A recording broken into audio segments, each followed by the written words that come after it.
that way, I can officially once we're done with this whole thing, I can cut it straight to that part and cut out all the other stuff that we don't need. So from the beginning. So let me know if you guys can see the YouTube page, whether there's a chat, this live stream video. Once you get in, just yeah, chat with the people there. I'm gonna go there right now with my account. Okay. So I oh, linked in the Hangout chat. okay, cool, cool, There.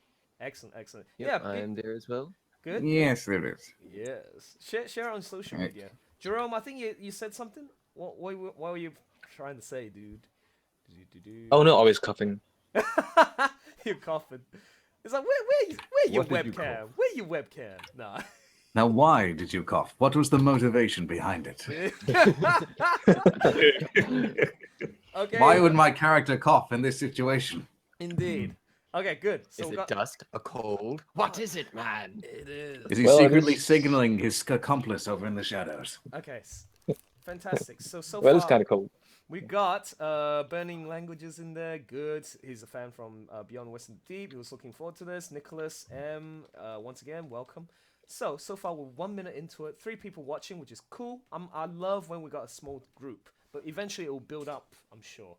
So make sure you guys had your toilet breaks, etc., etc. Get yourself a drink, because we're gonna be here in the long haul. Now I already gave you guys instructions. Toilet break done. Lucky you. Okay, actually, TMI, okay, dude. I'm gonna. TMI. Okay,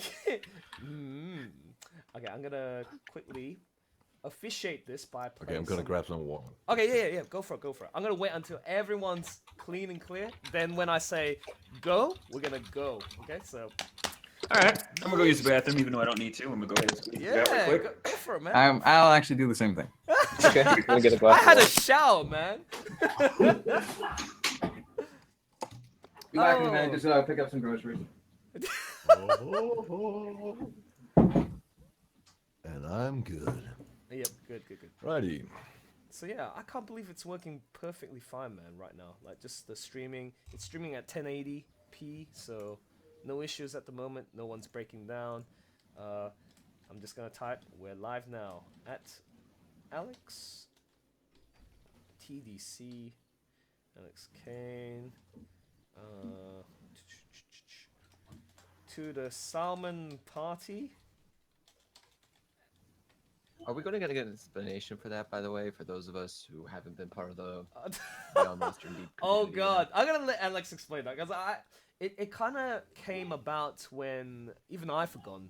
It was just a fan group that came about, and they decided to officially call themselves the Salmon Party, and it's been it's like a community of Beyond the Western Deep fans from there. So Salmon Party, Beyond the Western Deep fans, we're officially live. See you there. Okay. Okay, just making sure everyone's here. Make sure I've got enough water. I've got 2 bottles of water. I am back. Okay, welcome back. Welcome back. Okay, good. Ooh, good to be back. It's good to be back. I have returned. Oh my, Doggy dude, hello. oh my god. Phoenix, hey there. Phoenix? Yeah, no, Phoenix is right there, man. It's like, hey, how's it going? Did you hear her? Yes. Oh, we have Phoenix with us. Yeah. Phoenix was. Oh, great you could make it.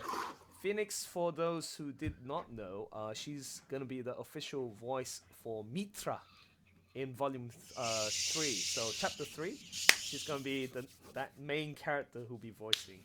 So that's good. We're still looking for a Tosh. So if you guys are game and you can convince me emotionally, then yep, you're set. Okay, so is everyone here at the moment? Just double checking. Yep, seems like they're all good. Good to go. Okay. Yeah, pretty much. Yep. I can see everyone's lovely faces, so I can officially start the show by doing the introduction in about less than a minute. Okay, so that we're gonna start that soon.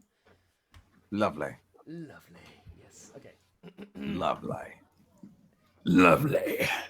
Lovely. I can't believe you can do it so deep too, man, Michael. You can do Lovely. and you can go like just Lovely. yeah, Okay. exactly. It's lovely. And David too. Okay, so we shall officially start in 10, 9, 8, 7, Places, everyone. 5, 4. Okay, I'm gonna turn on my camera. Turn on your camera? Yeah, dude. Turn on your camera. Of course. All right. There we Turn go. on your bloody It's a bit too camera. dark here. Yeah, exactly. At least we can see your face. Okay, good. In 3, 2, 1. Ladies and gentlemen, thank you very much for coming into our show. We just started with this is welcome to Beyond the Western Deep movie night, and I got a whole plethora of fantastic guests. And we start off with the face of Jerome, who officially worked for Songs of the Eastern Sands. And I got lovely guests with me. I'm gonna quickly introduce myself. My name's Elson. Many people know me as Dark Speeds online, as my online alias. And I'm an illustrator. I do also voice acting and motion comics. That's my loves. My loves are like webcomics too. So right now, I also got some very lovely people with me who actually have been a part of the Beyond the Western Deep, the movie project. Voice actors, in fact. So, who's the exception of Jerome? He's the illustrator for the other project. But we'll start from the left. David, introduce yourself. Hello there. I'm David, also known as Fairfield Fencer. I've been voice acting about close to 8 years. I think that's more than I want to admit, actually. But doing amateur and professional voice acting and still loving it. Damn, son. Good. 8 years? Far out, man. Didn't realize you were doing it for that long. Yeah. That's your normal voice, isn't it? Yes, it is your normal. I thought you were doing the Kinosh thing. I was like, Putting it on a little bit, I suppose, to make it like normal voice is a little bit more down here. But yeah. see, there you go. This is the voice I recognize. Okay, cool. So, Jerome, now it's your turn. Yeah. Introduce yourself. Do-do-do-do. Okay. Well, as you can see, I'm the only non-voice actor here. Yeah, I'm Jerome Jacinto, freelance artist, and I worked on the side story of Beyond the Western Deep called Song of the Eastern Sands. Nice. Mm-hmm. And yeah, that's about it for now. Cool. All right, excellent. And we move on to Josh. Introduce yourself. Hi everyone, I'm Josh Lambright, also known as Yamato Guru. I enjoy voice acting for various different projects across the internet. In Beyond the Western Deep, I play Ashtor. Yay. And I also direct some of my own comic dramas, the biggest one being Teenage Mutant Ninja Turtles, which you can find at youtube.com/StarForceMedia. Exactly. Hey, don't feel free to promote yourselves, guys. Just do it, man. No shameless plug. Just do it as much as you want, man. There is a playlist featuring everything I have been in for the past 8 years. Go watch it. It's everyone's in behind voice actors as well as what's the other one? Oh, casting call. Yes. All right. Now we move on to Lim Roto. Lim, go for Well, it. salutations, everyone. My name is Rasmus. I'm from Denmark, and I go by the name of Limroto. I've been doing voice acting, at least I can track it back, for 3 years. And my horrible journey from having shitty microphone until awesome, sexy voice has been quite a while. So at some point I stumbled upon Dark Speed's wonderful project, and from there it really took off. Excellent. That's good. Great introduction. And I just played the music too. Sorry, I forgot about that. Now some lovely piano music. We move on to the next person. We got Rory. So introduce yourself, Rory. Hello, everybody. My name is Rory. You might recognize me as Quinlan in this little project that we're watching right now. I have been a voice actor in various capacities for about 8 years as well. I also have a playlist. You can find me as the Tiger Wolf 55 at YouTube. Please do not look up that playlist as it is kind of terrible. It's only recently that I've gotten Great. good. You just And you're basically telling everybody to go look. yeah, that's what I mean. I was like, wait a minute. You're telling Here's what everybody. you do. You tell the internet the opposite of what you want them to do, and then they will do it. Precisely, it's called I have- clickbait. I have to admit, there is that video that I really like where he's actually acting, live acting in the theater. Was that for practice, improv? And you were going like, yeah, like a witch or something like that. That was one thing that you did. I was like, I think that was one of my acting class showcases. oh, acting show class classes. Nice, nice. Yeah, do check out his channel. And we've got, last but not least, Wolfblade, aka Michael.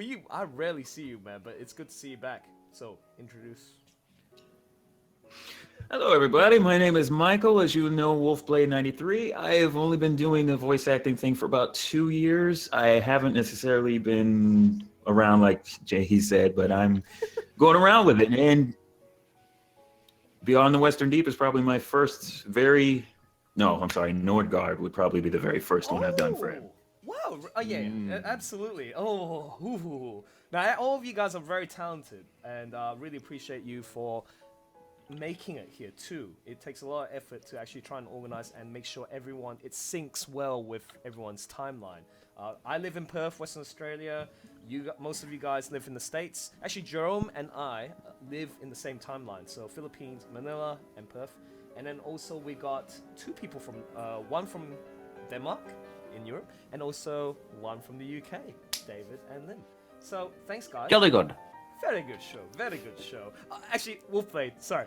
Before we start, can you do me a favor? Can you do me an impression of the character from Sly, Bentley, please? Just do an impression. I just want to hear that voice, man. Well, Sly, I told you already. We're way over behind the time limit. 5 minutes, Sly. Damn. 5 minutes. I remember you did that one. It's so brilliant and Man, that was accurate. it was so accurate. It's so good. Thank you, good sir.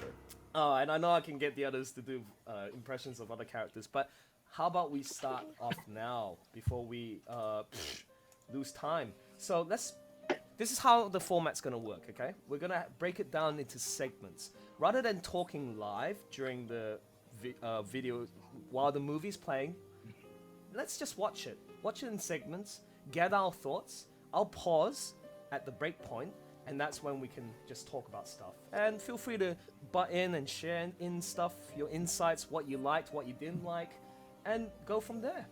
All right? May I ask a quick question? Yes, please, A please. quick favor of everyone here. Yeah. There's a woman that I am good friends with who is annoying me right now on stream, trying to annoy me as much as possible and distract me. Can we all just shame her really quickly? Oh, sure. yeah. Right. How shall we be doing this? Yeah, how do you do? Yeah, correct. That's a good question. Just go, for shame on you. You know who you are. Oh, okay. We can do that for shame, you. Killed it. You know who you are, indeed, yes. Perfect. Indeed, shame. Just throw all the shade. Oh, I found her. Was she a voice actor or is she a friend that likes your voice acting? Well, who's this? She is both. Oh, she's not. Okay. I thought it was actually Phoenix. Okay. And there was a Phoenix, by the way. Oh, this is official.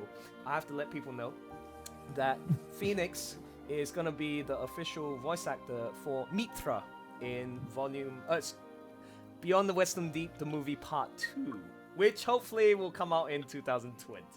Because that's my prediction when the actual chapters 3 and 4 will be completed. Mitra is one of my favorite new characters in the series right now, and she just debuted in chapter 3. So go check it out. Go check out beyondthewesterndeep.net.com, etc. Go to that site. But for now, we're gonna play the movie, the first segment. I'm gonna stop the music, and let's just embrace this.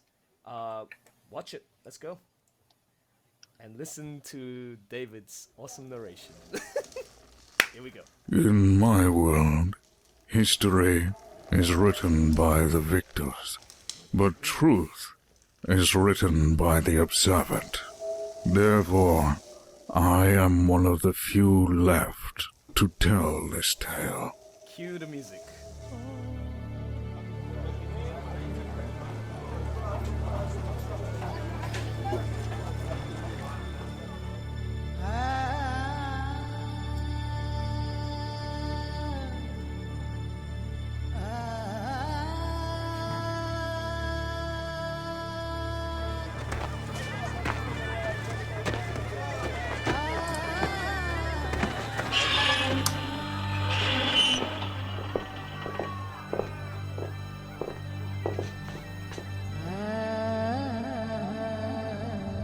it just makes me so happy looking at the credits again because like these are people whom I've hired for this project. I'm really proud of how hard getting you guys to do this. Ah, we got Limrota right here at the last bit.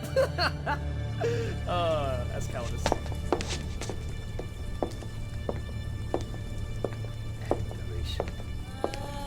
These written words will be the final echo of events long past.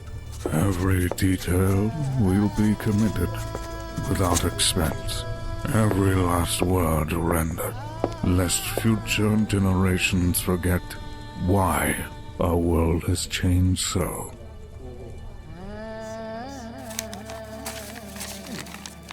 A mere 2 centuries ago, this land was engulfed by chaos. Each of the 7 races blinded by their own pride and racial arrogance.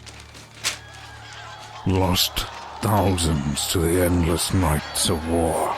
And yet, on the backs of the fallen, a new world was born. The 4 kingdoms. Bloodied battlegrounds were covered with mortar and stone. Cities rose from the ashes.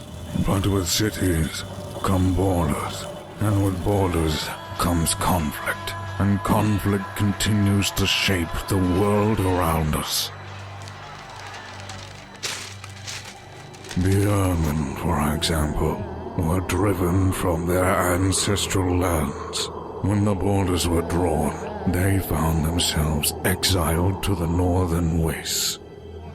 After driving the Ermin out, the Kane had established the Kingdom of Aisling. Their army, led from the capital city of Arklow, is the strongest in the land. On the eastern coast, the Vali of Kishar built this world's crowning achievement, the free city of Gyar. Here, in the greatest spire, logic and reason were first brought to the civilized world.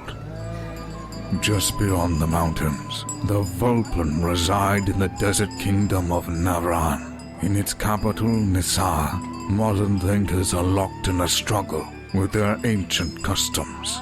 Far to the west, the kingdom of Sun's Grove is ruled jointly by the Lutran and Tamian races.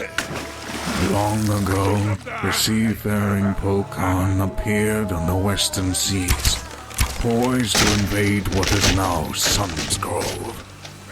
But the Lutran fought back. In a few years' time, the Polkan were driven back out to sea, while the Tamian continued to protect the realm from the horrors in the forests of the Western Deep. After 200 years of war, many believed a new era of peace and prosperity had finally taken root. Alas, this is a story of war and death. A story of how a single life, a single breath, a single thought destroyed everything.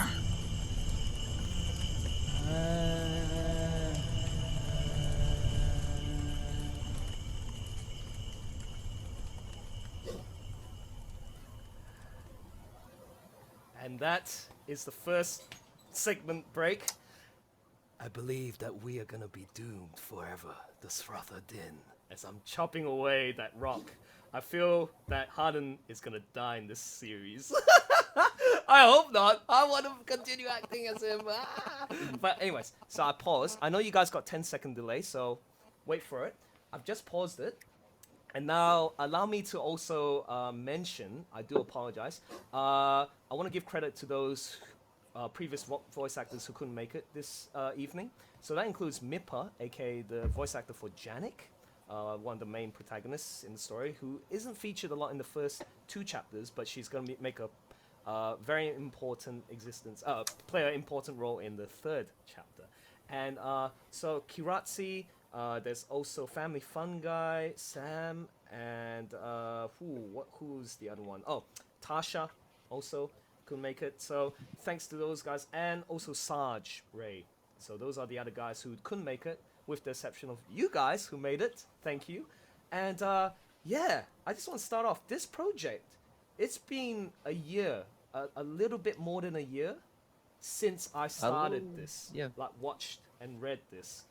If you guys want to know how it all started, I got a tweet from David Lilly, who is the creator and writer and illustrator of the Dreamkeeper series. One day he just tweeted it. He said, "Hey guys, check out this comic," and I was like, I checked it, and I was hooked for that one day. I read the entirety of chapters 1 and 2, and I said, second night, I just had to do something. I just had to make a freaking motion comic out of this. It was so powerful. The story was just speaking to me. And I just immediately knew some of the voice actors in my head who will be able to portray some of the characters there. But they had to prove themselves. Now, Rory, you're going to say, Rory is the prominent, he played a very prominent role, which is Quinlan. Share your thoughts, my friend. Oh, well, Quinlan is actually rather interesting because it's probably my very first big major lead role. I like how he's not a gung ho kind of hero. He's kind of reserved and he needs to be brought out of his shell. One of the most fun things about the process of bringing the character to life was actually a mistake that came around because you got notes about which accents which race should be getting, and somewhere along the lines things got mixed up, and instead of giving me the note that I should be doing the English accent, you gave me the Scottish accent to work on. Yeah, or the that's right. So I still remember vividly on our Skype consultations. It was actually even before that, when I did the auditions, which went for about 2 weeks. It came down to 2 characters, man. Like 2 main characters that was so freaking hard to choose, man. It was down to you, as Quinlan, and also Wolfblade as Dakin or the Khan. That was so that's right, tough. because we both auditioned for both characters. Yeah, that's the thing. That was the interesting thing. Both of you auditioned for the characters, and there was something that I loved about how you guys portrayed each character. There was a certain quality, but at the end of the day, to cut the story short, I picked Rory as Quinlan and then Wolfblade as the Khan. So either way. But nobody could beat the Kinosh. Nobody could beat David's Kinosh. I just said, oh my god, like, yep, you gotta Liam Neeson, that's it. That wasn't even what I was going for, so like a coincidence there. I think I'm trying to figure out how we got your voice for that. Like when we did the scout consultation, I was like, Well, yeah, the voice for that, it was like there was a bit of a Skype consultation, but I was in an audition on Behind the Voice Actors, if I remember correctly. right, yes. I did that, and the main thing I think I sort of read the character because I could see there's like I was just really excited to be working with you. Really, like I was just waiting for you to put out another project, and then Nice. just like audition straight away. But I looked through the different ones and I thought to myself, I'm too old sounding, and I saw this guy, and I took a look at like the words using it. I remember there's one like strict or something like that. Like Straight. no, serious, no nonsense. That was it. Yes. Yep. Something along those lines. That's right. And that just sort of got this hard edge to him from that. And it's like, You We know, must do what we have to do now. or something along those lines. oh, dude. I remember the time when we were on Scout consultation, we actually did try to perfect that voice. Like, we wanted to get not too much of a Liam Neeson. It was, I wanted it so that you can make it your own voice too at the same time. So that was important for me, to you as an actor. But we still made it through, which is great. Now, one other thing that I want to point out, guys, just for formality's sake, if you need to leave at any time, just let us know, and just I'll politely say, oh, thanks for joining us, and you can exit at any time. Now, Jerome, for your purpose, you're an artist. Just feel free to watch, listen, and then draw, practice painting, drawing while you're listening to us, okay? I don't want you to just like look at us. That's exactly what I'm doing now. Good, I'm good. doing my date entry for the 14-day portrait. Oh, nice. nice. Good on you. He's always practicing, man. This guy is very talented. It seems like we also got another guest on board. We seem to have Chris, aka Coverbomb. Hello, guy. Hello. Long time no see. Can you hear us? Hey, go bump. Come on. Oh no, his mic is not working. on. You better make sure your mic's working. Hold on. Yeah. Okay, yeah. Yeah, by the way, while he's trying to get the mic working, he also did he was also involved in the project.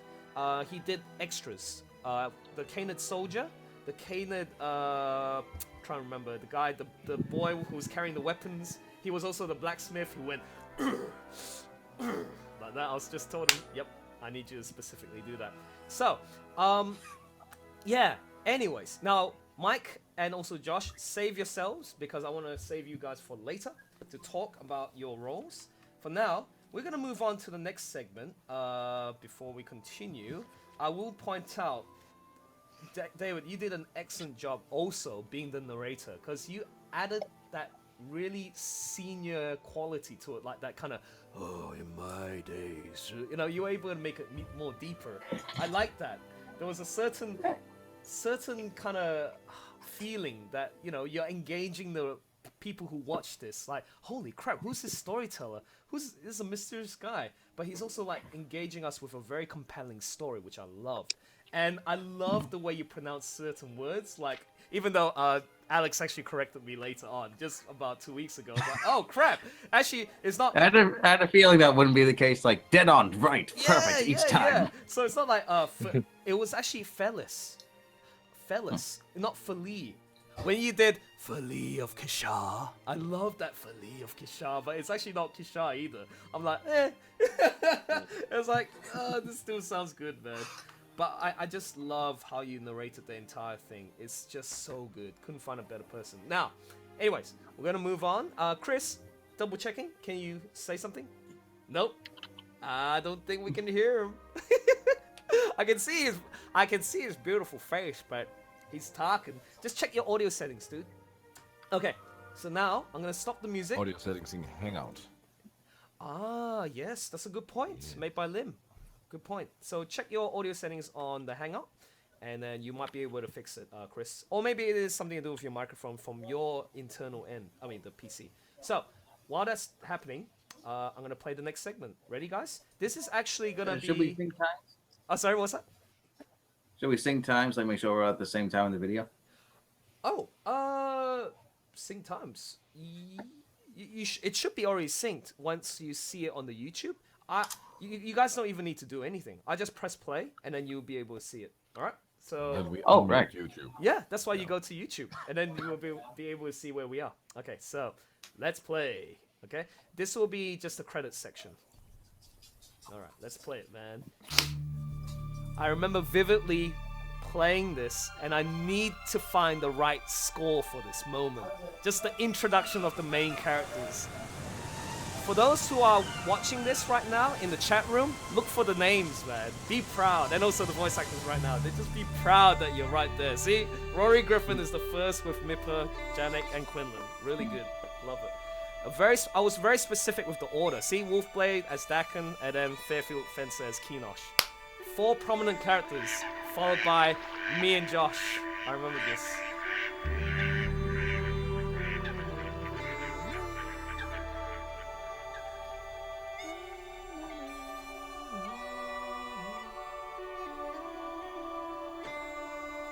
Stand tall and stand proud, guys. Oh, and Luke! I forgot about Luke, sorry. Credit to him for playing as Clovis. My bad.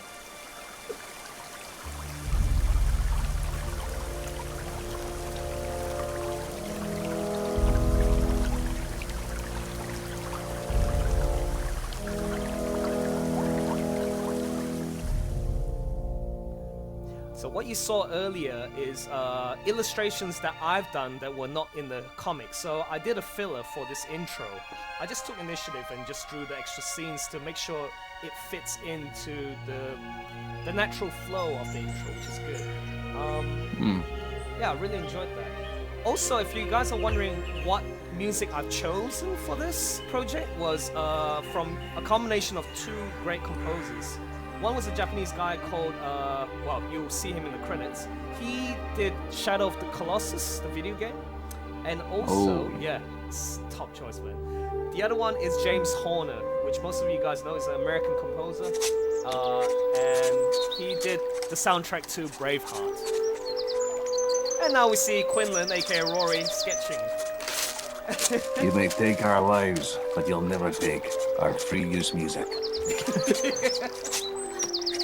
I really enjoyed doing this scene because I was thinking, what could I draw prior to the scene when we cut into the first page where Rory is actually drawing? Why not draw his grandfather? It's great, brilliant. He just wants to escape, you know. He just wants to escape. Something is that it's very real to life. Yeah. Thanks. Yeah. Okay, this... Okay, so let me... So here's our next segment break.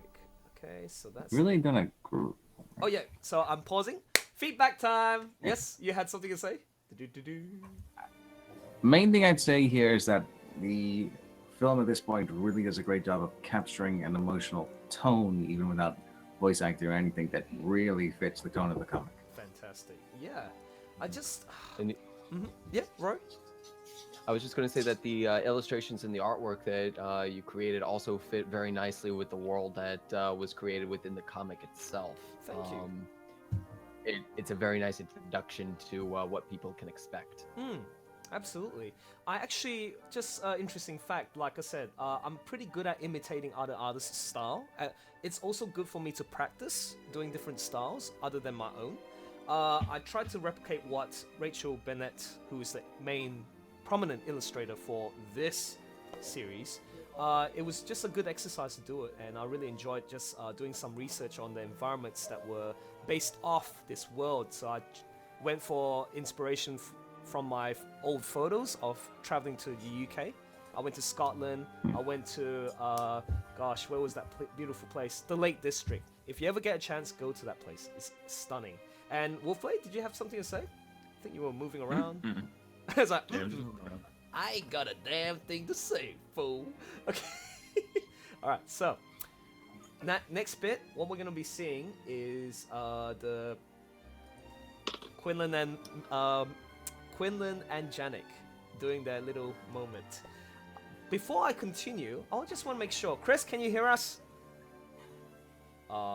Looks like still trying to figure out how to get the mic working on. And I do apologize in advance. The people in the chat room, if I didn't introduce you guys, how many people? Wow, 21 people are watching. I thought there was just gonna be 5. To be honest, I thought it was not gonna be a lot. But we got Eric, we got Burning Languages, Nicholas, Phoenix, hi, voice of Mitra, Donkey Dude, Vanoa. Actually, you know. Oh, I see. Jerome knows Val. Eric, who else? Who else is in there? Uncle Blaze, hello, Jacob, Avion. Man, lots of people. Gee whiz, man. I'm sorry. Kevin the Heart, 23. Thank you very much for joining us, guys. And we shall move on to the next section. Okay? Let's pause the music and continue on. Here we go. Cue in the music, cue in the birds and the forest. Quinlan! And Mippa saying, Quinlan! Right on cue. Quinn! Over here. Quinn? Janik? Don't Janik me. You're hiding from the king again. He is fairly easy to hide from. Not anymore. He knows your hiding places. You mean you know my hiding places? Don't act so surprised. You're his captain now. You've got a job to do. Look, you can't just cower in the deep whenever he looks the other way. Not anymore, apparently. Why are you really here? Oh, the usual. Nobles and merchants at each other's throats. Krim wants you to take a public beating so he can show his students how good he is at task, and... And? You've been summoned to the throne room. A Lutron invoice just arrived. Really? Strange. Dakin was here just a few days ago. Well, he's back, and his father's with him. King David wants you there for the meeting. He says it's urgent. Ah, spectacular. What do you think it's all about? I'm trying not to think about it. Quinn, you haven't been yourself lately. I know.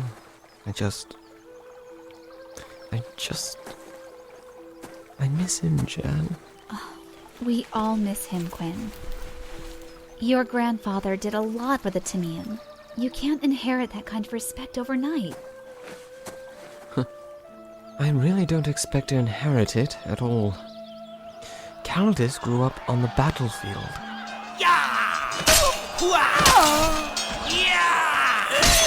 Charge! Forward! He earned everyone's respect at the point of his sword. And I now bestow to you this sash. From this day forth, you are the captain of the Royal Guard. My lord, that is an honor. When I said I wanted to join the Scouts, he almost disowned me. Wait! Quinlan, don't you ever speak to me. Ever! Said I was a coward, hiding in the trees. Why do you think he'd want you to take his place? That's what baffles me. I'd say it's a little late for me to make him proud. I don't think it's ever too late for that, Quinn. They say our lost loved ones always keep watch from above the highest treetops. They'll all have to wait for a while then. Well, they may, but the king sure won't. Hey! You're already late. Better hurry. Okay, I'm off.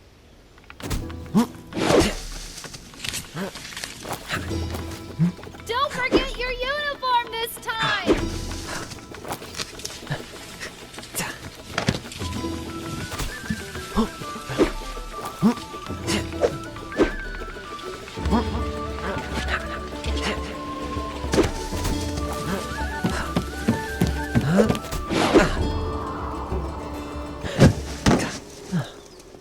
There we are.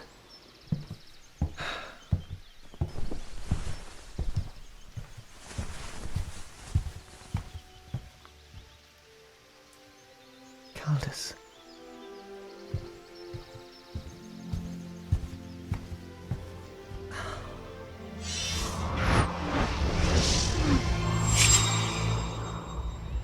Caldus. Quinlan. Quinlan. Caldus. Quinlan. Grandson. Grandfather? Grandson. Grandson.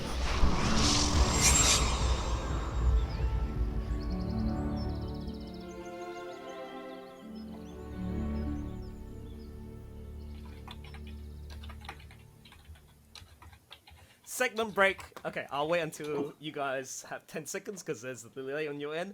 And oh my god, doing that scene, I definitely had a couple of tears doing that scene, man. I just knew when I first read this book and I saw that scene where Quinlan was really reserved, he didn't want to take up the responsibility of captainship. It's like, wow. And also he was trying to keep his emotions to himself and deal with the fact that his grandfather also just recently passed away. You did that beautifully, Rory. Just the way you portrayed his character. I had so much joy when I had your whole set of lines. I was like, yes, this is good. So just give it to me, man. Give it to me. Now, also, Limroto, I just loved how you did that. It was pretty good. Oh, Chris, you're back. Hello. Yes, and I think I got my mic working. Can you hear me? Yeah, absolutely. Okay. Yeah, I had a couple of programs open. I think that's what got in the way of it. Okay, fair enough. Yeah, Yeah, I can't stick around for too long. I've got an errand to run soon. Okay, fair But enough. I wanted to come in and say hello to everybody and make sure that you guys knew that even though I've been kind of out of the loop for a while, I have been keeping up with your news and everything's going. I think everything's going well with you guys. Excellent. Thanks, man. Appreciate it. Thank you. Yeah. Dude, once again, he played in a lot of my projects in the past, actually. Even prior to this, he was actually the forefather of the terminology comic drama. This was when we all started doing the Sonic stuff, okay? The Sonic voice acting. Yeah. And we also got some of the people involved, too, in the chat room right now, and also in the live stream here.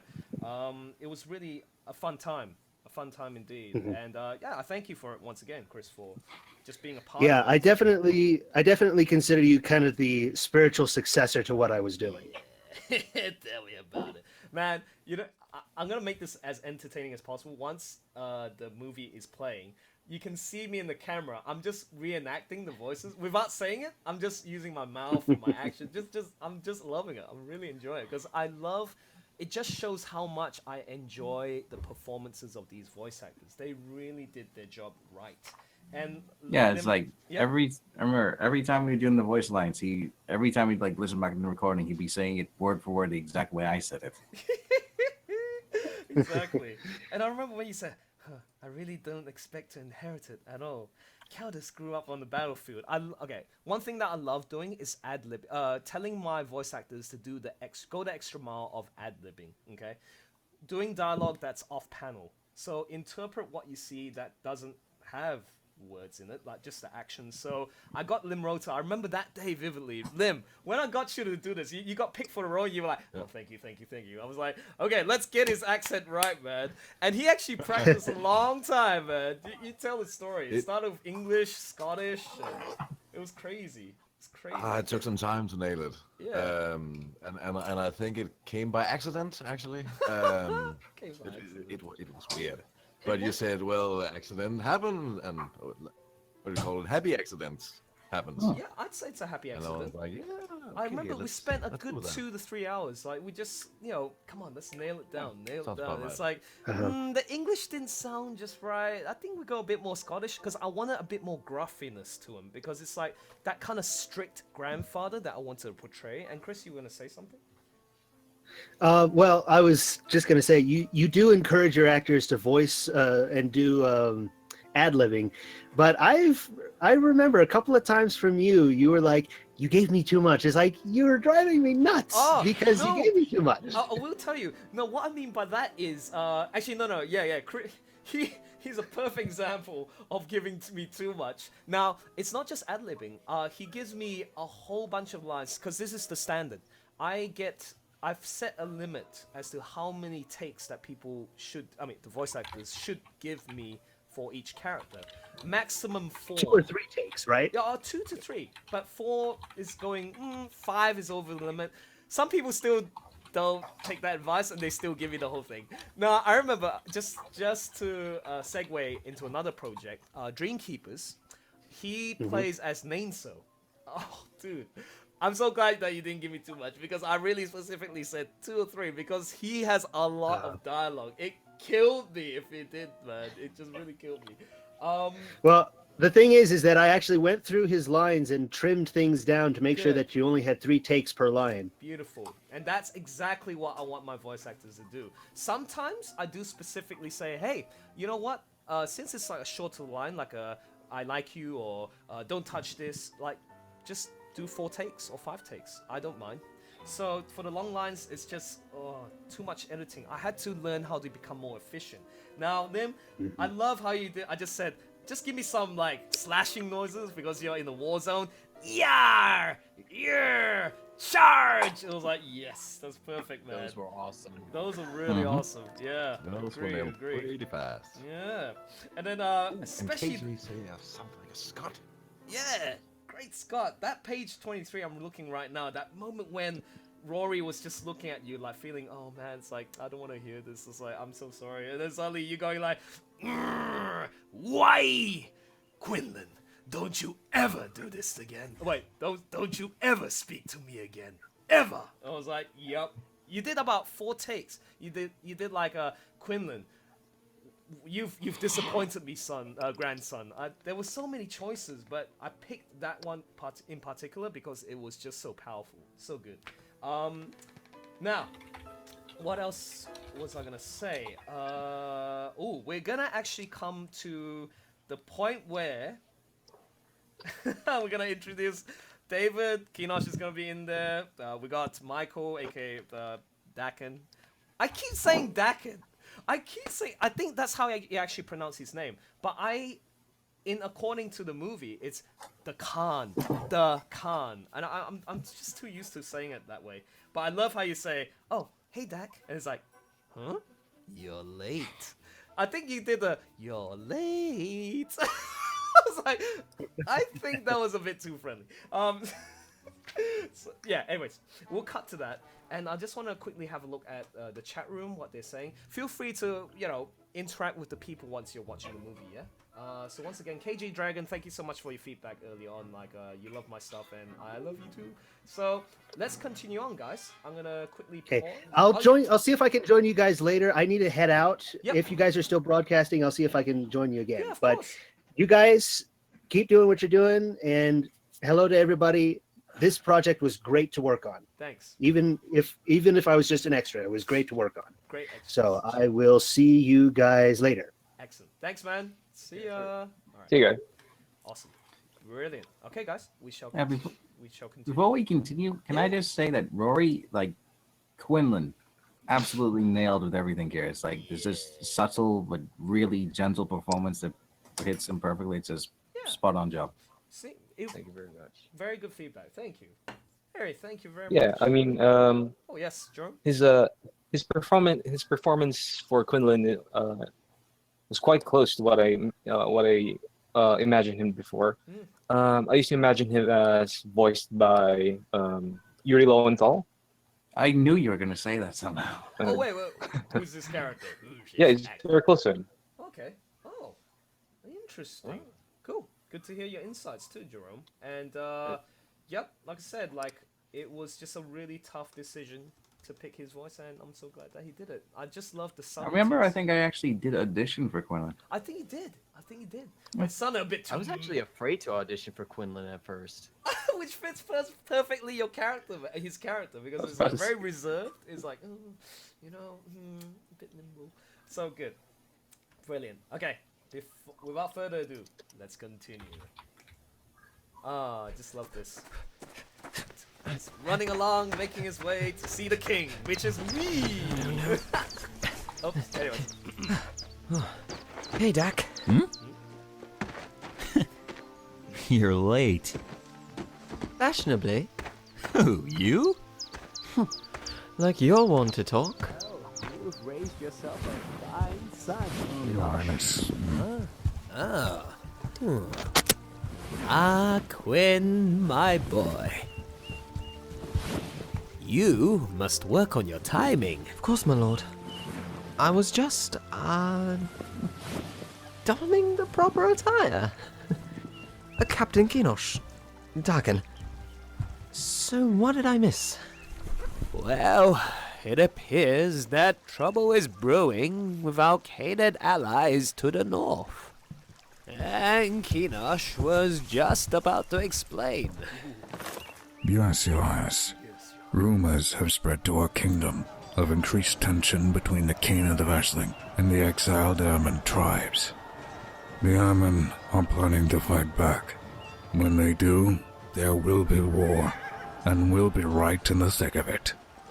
Wait, war? Your Majesty, what's he talking about? Well... War, Captain, is what you get when you have two armies that don't like each other very much. Yes, I know that. But why would Sunsgrove need to get involved? Well, because we signed a treaty with the Khainid. The Treaty to Khan. The Treaty of Kenalo. That treaty created these 4 kingdoms. It created civilization as we knew it. Oh. And if the Khainid are attacked, then Sunsgrove is compelled to lend its aid. Even if it means helping them massacre a helpless foe. There is no denying that Ermin and Canid have never seen eye to eye. Here we go. I speak of murder, Your Highness. Murder on a scale we've not seen since... Enough! The Canid are sworn allies of Sunsgrove, whether we like it or not. We cannot risk damaging that relationship.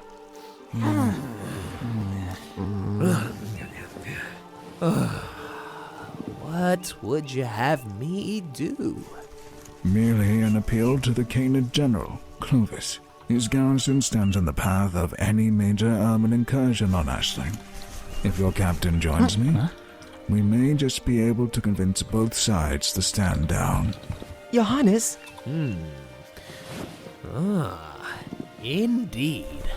If we can present a united front, it may be enough to force Clovis's hand without endangering our alliance. Yes. Very well. Quinlan shall accompany you with the full support of the Tamian crown. Well, Thank you, Your Highness. And I will see to the supplies personally. But I hope you like Danbury, because we've just uncorked a fantastic wine. Come, join me. Well, Your This Highness, way. there's been a new development to the You still know how to command a room. I'm working on it. Also, thanks for that part where you said nothing at all. Well, that would have been cheating. Anyway, didn't expect to see you here again so soon. Honestly, I didn't expect it either. I hate traveling with my father. I'm sure you noticed, but he's cheerier than ever. His glare did seem a bit cheerier than usual, yes. But Hey, Captain! Oh. Huh? Who's that? Hey, Captain! Grim, keep your eyes down. Maybe he'll spare you. So, our new captain finally decides to put in an appearance. Well, you know, meetings. I'm sure. Well, maybe you'd be able to squeeze some time into your busy schedule to demonstrate the core tenets of TESC for my students. Oh, I really don't think... Of course you wouldn't. You're the captain now. Very busy. Lots of important things to do. Like you said. Excuse me. Our last captain would have done it. Oh man, seriously, I'm just like, yes. I'm gonna make a point about this. Yeah, hold that. Students, huddle up. We are honored today by the presence of our elusive captain, who's agreed to help me demonstrate the 3 tenets of TESC. What have I got myself into? So, first tenet, Captain.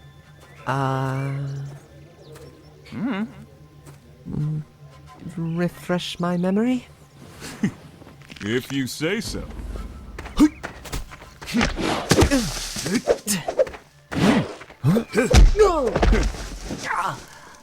Ow. What's that first tenet, Captain? First tenet. A foot on the ground is a foot in the grave. Good. A successful TESC student never stops moving. How about the second tenet? In exact words? It's been a while. Oh, you're disappointing me, Captain. Wait. Second tenet,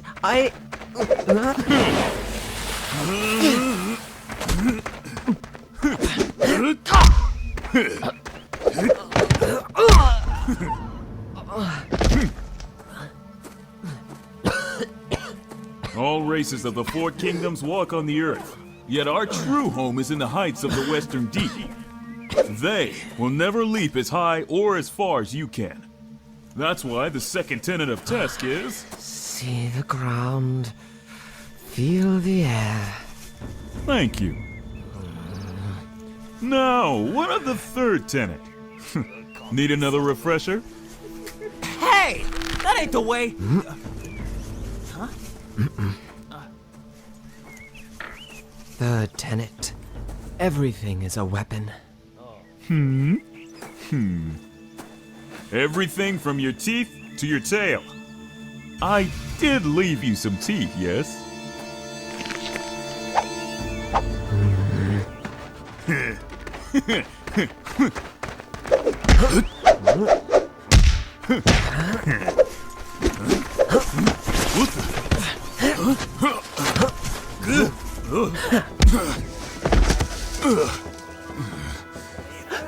Check it out. Yeah, got it. A fine application of the tenets, Captain. Just needed a bit of a refresher. Well, here's another one then.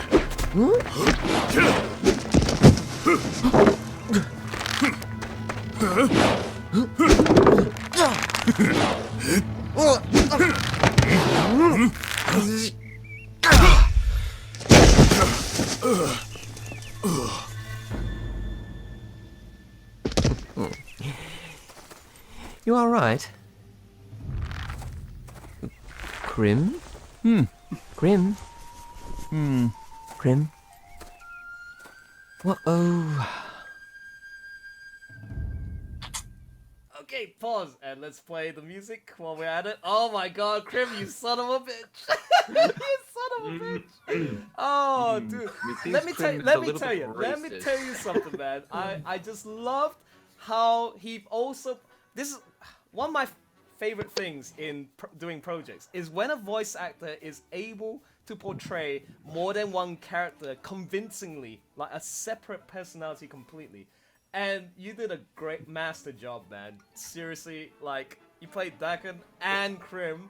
It's like, one of the first tenet. And so it's like, hey, that's not good, blah, blah, blah. It's like, I loved it. I loved how...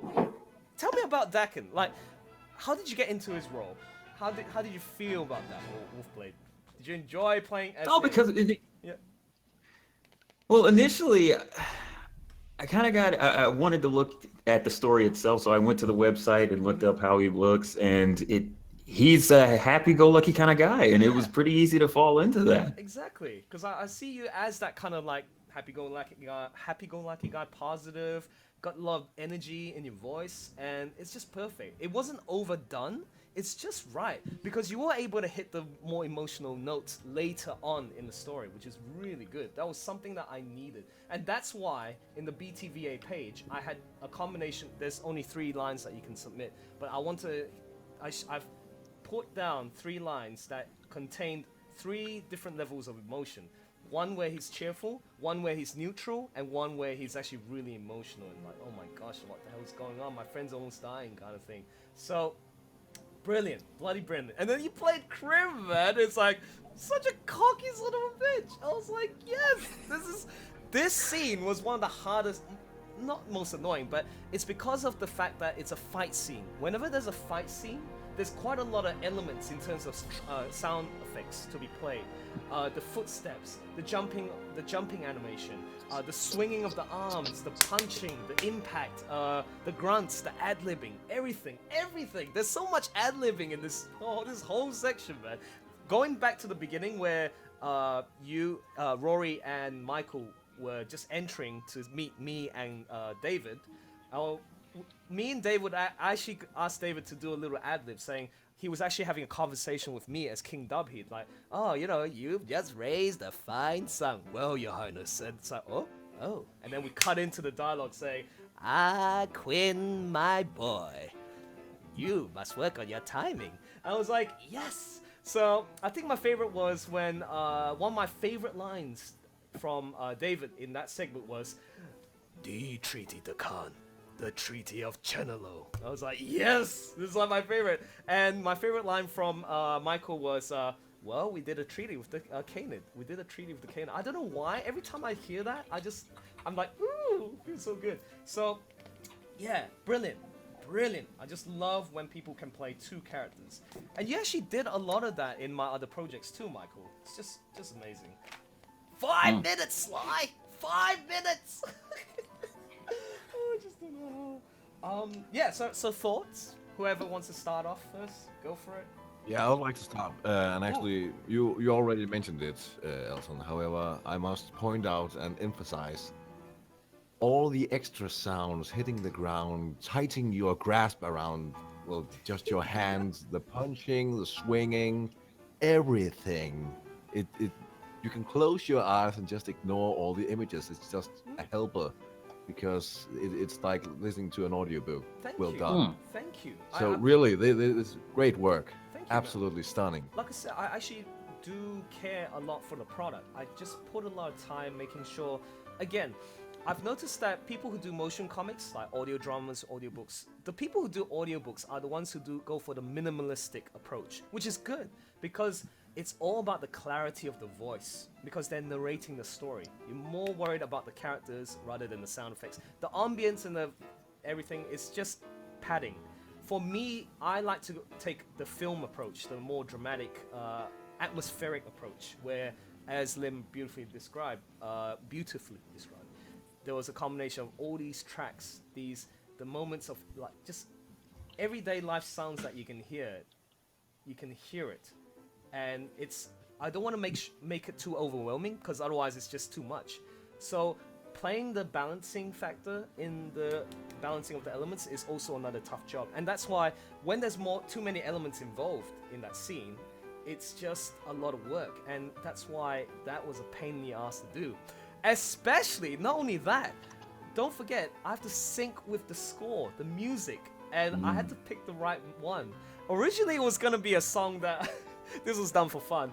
There was actually a track from Back to the Future, which I liked. The moment when Michael says, so, like, hey, why don't you, show off your moves? And then suddenly it's like, yeah, it's okay. I don't have to do anything. And then suddenly he says, well, you're the captain now. And then it's like, our last captain would have done it. And I was like,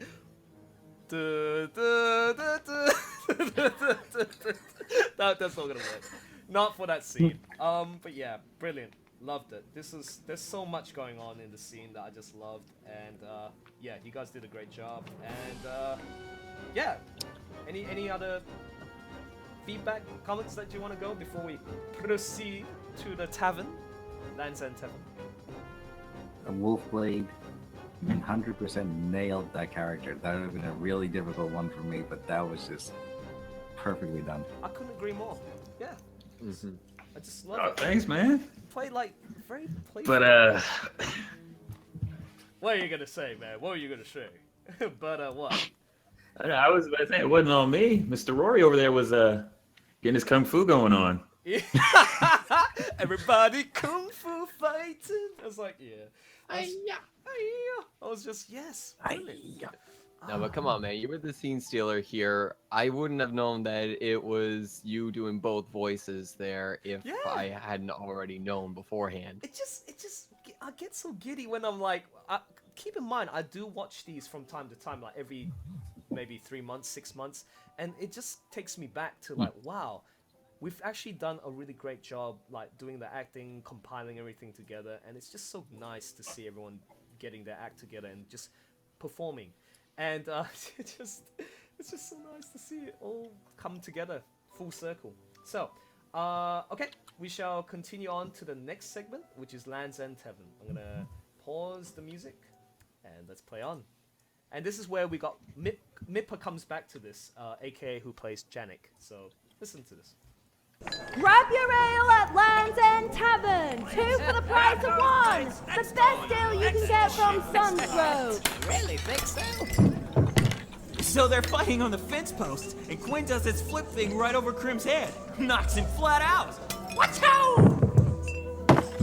Sounds like it won't bother you again for quite some time. The healer said he'll be fine. Luckily, his ego took the brunt of the damage.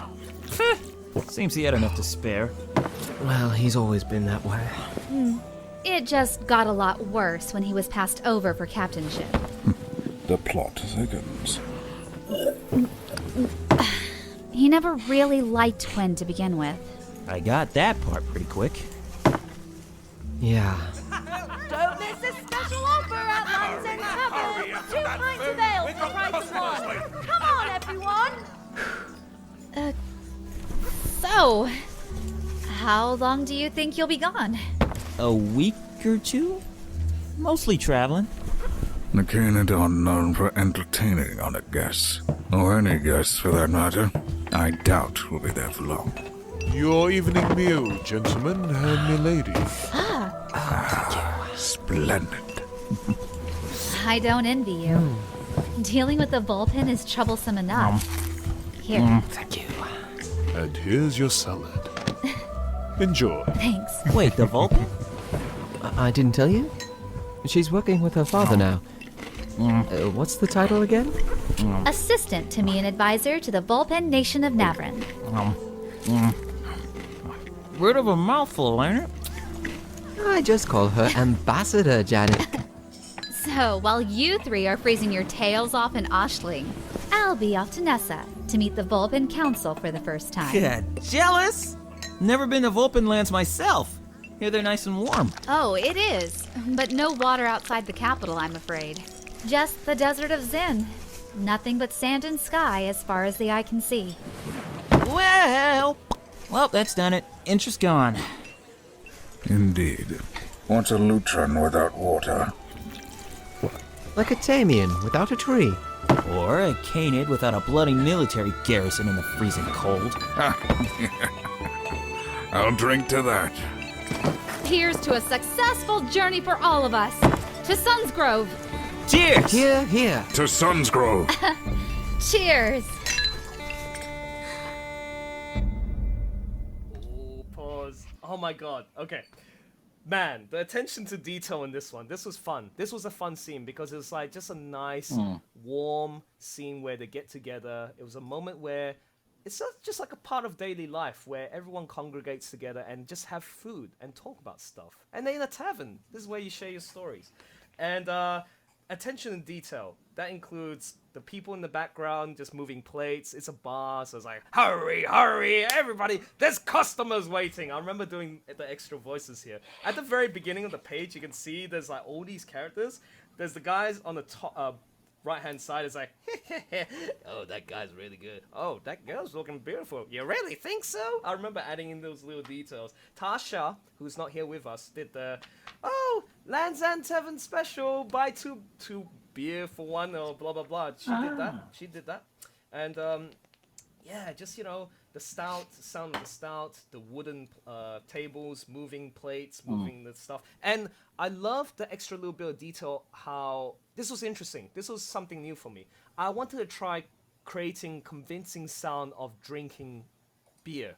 So I got the lovely David right here. He did the, you know, that kind of thing. And he actually grabbed a mug from off my table and started talking. Yeah, he actually did them, and it worked. It brilliantly worked. And I think, yeah, it was good. Really good stuff. Mippa, as always, she's beautiful as Janik. And just, Mike, seriously, you just really, it makes me feel happy just hearing you there. You're like the guy who cheers people up, man. It was like, okay, the thing that annoyed me as a voice actor, I don't know how he does the, well, the pop sound. Like, how? Do it now. Do it now. See if you can do that now. God, I'm gonna test you for this. Well. Okay, so but he did the pop so like loud. I'm like, how the hell do you do the pop? It's like, it pissed me off. I was like, shit, I want to learn how to do that. It's so good. But it's just like, I love how you casually talk. It's like, I got that part pretty quick, and it's like, yeah, and it's like a week or two. What was it? Wait, the Vulpin? Trying to think. Oh, there was also another interesting bit of detail where I tried to say, Wolf, Mike, when you're recording this bit where it's a bit of a mouthful, ain't it? Try to make it sound as if you're eating the food. So I made him go nom, nom. It's like bit of a mouthful, isn't it? So made it convincing that way. It's just lovely, man. I actually ordered some Subway for him so he'd be eating a big sandwich. Oh, brilliant. Yeah, and David, it was just lovely just hearing your, like, you know, so you got the youngsters and you got the senior guy right there, and there's a beautiful contrast of voices.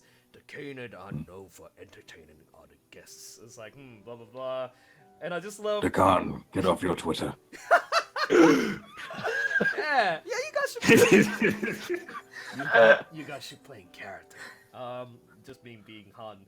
I just love that line where it's like, well, done, interest gone. It's like, indeed, what's a Lutron without water? Like a Tamian without a tree, or a Kanan without... This panel, I really love. Or a Kanan without a bloody military garrison in the freezing cold. And you go, I'll drink to that. I was like, yes. He laughs. He laughs. He laughs. He can actually crack a smile. I think that's the only panel he does that in the entire thing. I know, that's what's so brilliant. Sorry, Rory, you were saying? No, I was just agreeing with him. This is about the only time that we actually see him in any kind of a good mood. Yeah, being a bit jovial for once, man. It's like, show some emotion. And he just Rest of the time, pure Shadow the Hedgehog. Oh no, does that mean that he's gonna start brandishing a gun in an awful spin-off? Yes, yep, he's gonna wear sunglasses, he's gonna do this. Oh god, no. So, now, we're gonna move on to the next bit, which is actually the introduction of the Stratha Din. So, prominent actors include myself and also Josh. I love him as Josh, as Ashtor. He's amazing. So, please listen to this, okay? And for your information, I also played the guy who got killed.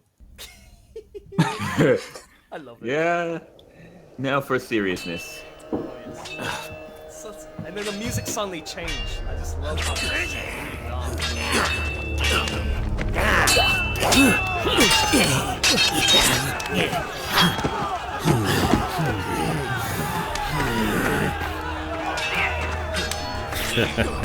Hardin's doing well. So, what do you think, Ashtor? I think this could have been solved with diplomacy. Ha!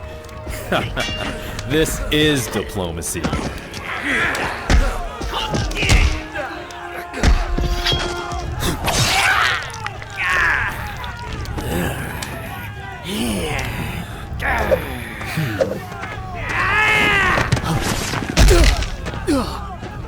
This is a waste of time. I've seen finer warriors on Hellas slave blocks. Maybe he ain't after warriors this time. Then what, Rathic? Look around. I see broken people and threadbare tins. Neither of which, I might add, is useful to us. Well, we've been watching this tribe for days now. Must be something Hardin wants here. Maybe. Though I don't know how he expects me to do my job when he keeps me in the dark like this.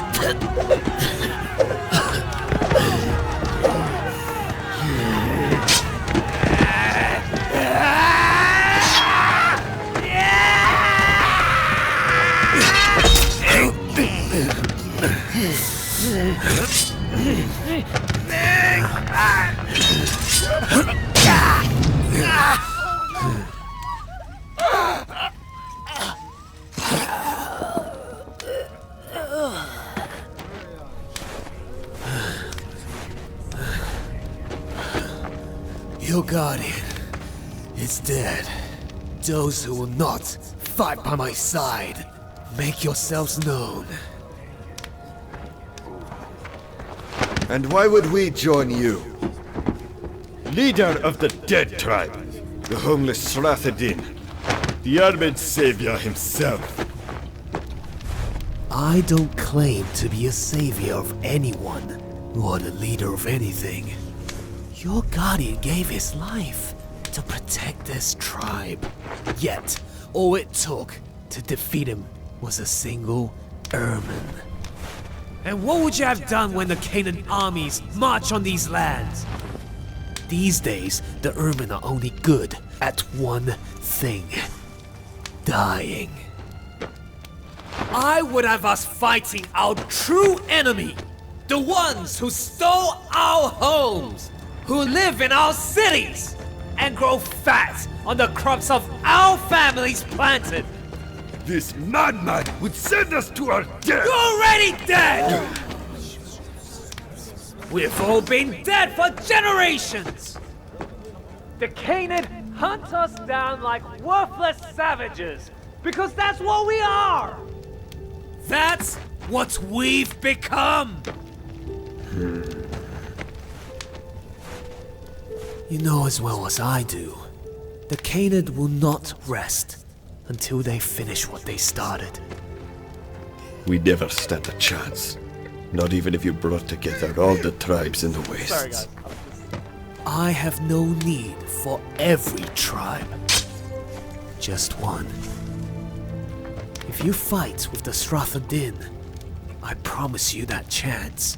A chance to take back what was lost. The best chance you'll ever get. Rathik, Razin, Bevan. If they choose not to join the Stratha-Din, they'll be left to whatever fate befalls them. Get them ready.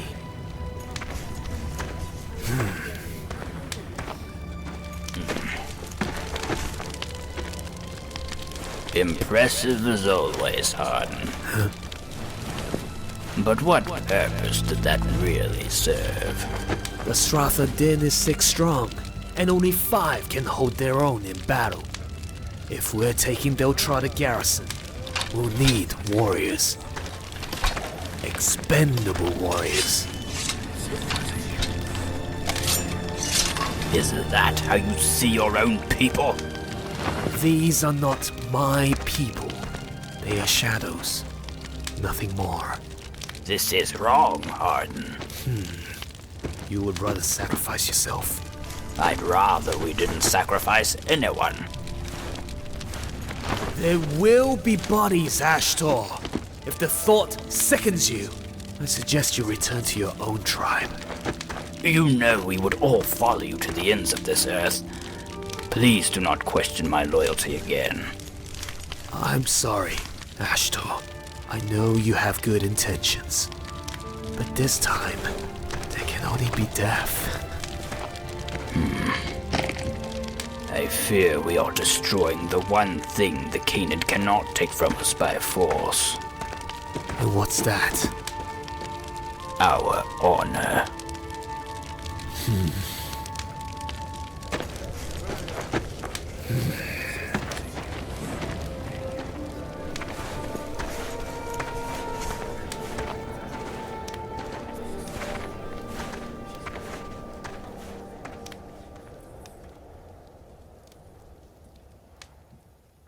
And quick break and play the music real quick. And here we go. Oh my lord. Lordy, lord. I just love. Go ahead. This is your scene, Elton. So go ahead. Actually, dude, I just like to thank the directors.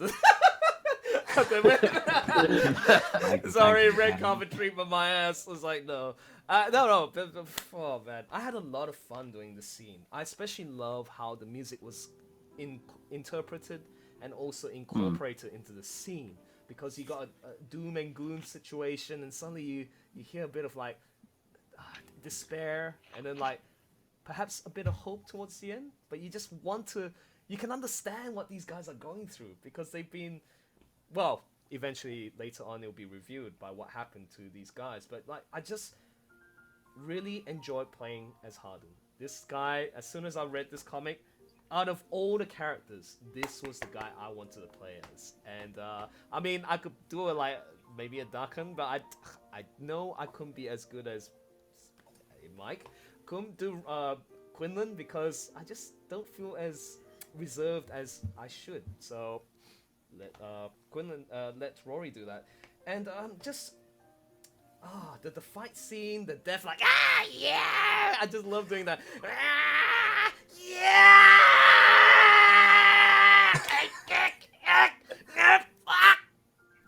And it's like, and I love incorporating all the scenes where you can hear in the background they're going, and like, you know, the girls and the old guy going, oh, and then suddenly you hear the blade, and it's like, oh no, no, you hear crying and all that stuff. That was not me. That was just like stock sound effects. No, hell no. But Cheater. No. But I didn't cheat the bit where it was like, yeah, go on, hit him, smack him, yeah. Like, you know, I did that, but not the, oh no, and that's, no. I needed authentic voices for that. So. Oh no. Oh yeah? What was that? Oh dear. Academy Oh, no, Award he's torn his for arm best off. voice acting. Oh, I see. But it was really good, and I couldn't ask for a better Ashtor. Seriously, Josh, he outdone.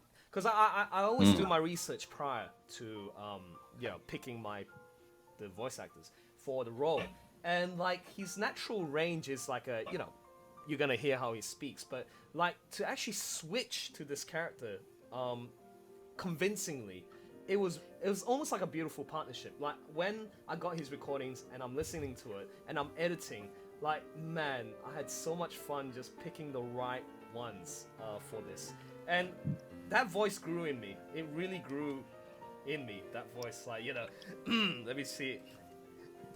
Then what, Rathic? Oh, I can't do it now. Look around. I see broken people and threadbare tents, neither of which I might add is useful to us. It was like really good. Sorry, Josh, take it away. You just tell me your thoughts on playing as him. Oh, well, thank you, Elsa. It's alright? I really enjoy playing Ashtor. Oh. He's a different kind of character than what I normally get to play. Correct. He's so honorable, and his intentions are so good. And in this story, he kind of acts like the conscience to Hardin, because Hardin is always wanting to do these terrible things.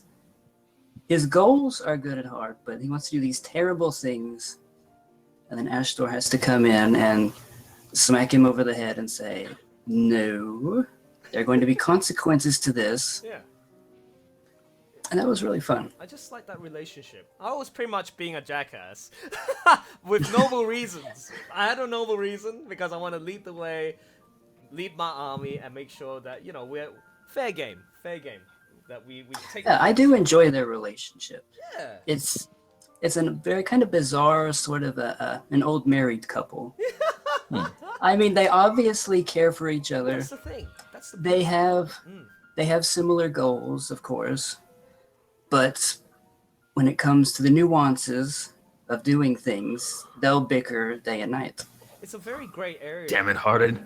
I'm an advisor, not a mercenary. Yeah, exactly. No, it's like you are pretty much the reminder of the value of humanity, whereas I'm the one who also values, I believe in... Urmanity? Urmanity, yes. Very good. Yes, urmanity. I'm the one who believes in making sacrifices for the greater good. So that's how I see it. And I just absolutely love hearing the contrast of our voices. It's just like I'm going like, and you're going like,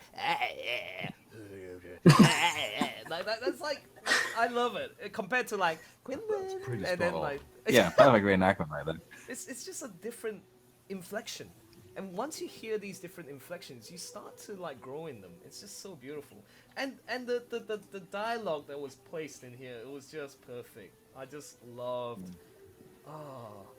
There will be bodies, Ashtor. If the thought sickens you, then I suggest you return to your own tribe. Like, I could have done it in so many different ways, but it's just, yeah, this was a lot of fun. And my favorite line from Ashtor, actually almost all of the lines that Josh did was really good, but I especially like towards the end where it's like, I'm sorry, Ashtor, and it's like he goes, but this time they can only be deaf, and then like he's like looking at his staff. I feel. Can you do that line? I fear you may. I'm putting you on the spot. I fear we are destroying the one thing the Canid cannot take from us by force. And what's that? Our honor. Still gives me like tingles in my spine just hearing that. I have to ask Josh. I just have to ask this. How many packs of cigarettes does it take to get a voice? Yes. Yeah. Agree. Couldn't agree. I've actually never smoked in my life. I don't know where it comes from. I don't smoke either, and we're just able to pull off these voices. Now that's the end of chapter 1, ladies and gentlemen. And actually, just really quickly, Jerome, I think you mentioned about Alex. What happened? Is he in the bar watching this? What's going on? He's in a bar watching a football game with his friends. So sadly, he couldn't make it. Until that game's over, he can't leave. That's all Can't good. leave? Ah, sounds like a bad excuse. Yeah, that's a bad excuse. Boo. Nah, just kidding. Time to use some wizardry to cause a lightning storm. Well, he just recently moved to Seattle, so he was originally from the East Coast, and he's got his new job as for one of the gaming companies as a prominent writer. So, Oh wow, head writer for that's some of the games. sweet. Yeah. I'm buying that game. Oh, you're buying that game? What's the name of the game again? No, I'm just saying when he releases, you're I'm buying that game. Well, we've already played a game that he wrote. Can you guys guess which one it is? It was Xbox exclusive. It was an indie game. Does Titanfall? No, not that one. Ha! Not that one. It's the one with the sword. And you can fly around. Dust. Oh, Dust. Dust, Elysian Dust. Tale. He wrote that. Yep, that's right. If you guys don't know, in the chat. Wow. room. Yeah, that's right. He was the writer for that story. I love it. Okay, so let's move on to... How you guys feeling? This is the halfway point. How are you guys feeling at the moment? If you need to leave at any time, just let me know, man. Let me know. But I can continue because it's like still freaking daylight. I'm sorry, I just have to point this out. Someone said that he wrote FIFA 2017, and that's amazing. Oh wait, what? Wrote the 20 what? FIFA 2017. Talk about the game with the sword and FIFA Oh yeah. 2017. Oh, I see. Cool. Brilliant. Okay, sweet. I'm ready to start playing the next scene. Now, this is a scene where it was a nice breather for me. I was like, yes, I finally done half of the stuff. Now let's move on to the. This is where we start to pick up the pace in like the journey between the main characters. Well, Quinlan, Dakin, and also Kinosh. So one of my most favorite bits here. This is when they were doing a watch guard, and then you can hear the extra ad-lib from everyone where they're sleeping. And I remember, David, I made you go like... And then, as for Dakin, I knew that I wanted to incorporate something. I just want to incorporate him talking in his sleep. And because the mom recently passed away, I made him say, "Mom, I miss you." I was like, yes, beautiful. Just loved it. Anyways, let's continue on. We shall play on, and yeah, you can watch. Okay, let's go. Previously on Liam Neeson Adventures. If you let my dog go now, that'll be the end of it. Oh, Copyright. Fucking brilliant. That's brilliant. And I love how you hear the sounds of the forest, the songbirds, and then the moving of the trees and the shrubs, the swords moving.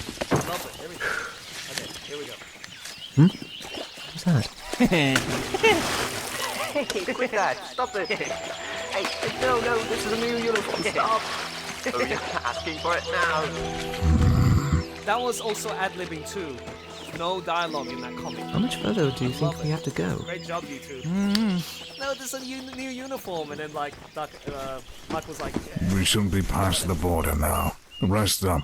You're both taking a watch shift later. Yeah. All the time. Is it that dangerous up here? Once the trees start thinning out, it can be. Oh, by the way, David also not only played the narrator, but he also plays as another character in this scene. Find out who it is. I miss you. Oh, Mom, I miss you. Can you hear the crickets, the frogs, and the wolves? I just love creating that ambience. Really nice. Hey, dawn soon. Your watch. It's dawn already. Oh. Really nice Me shots up with the late. transitions there. Really well done. I wasn't tired until now.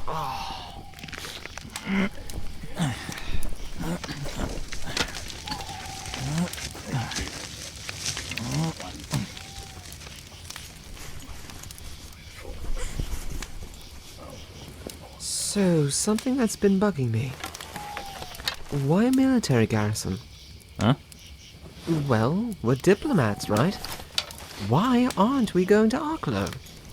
To see King Janus? Father says he doesn't have any power. But he's the king. That's only because his generals say he is. Anyways, we probably would have needed nicer clothes if we were going to the Canaan capital. Good point. I hope you have something nice in those packs. For your sake.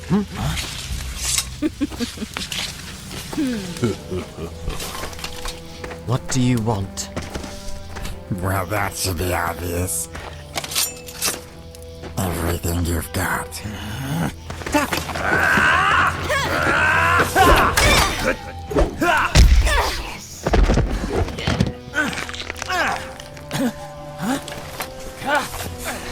Let him go.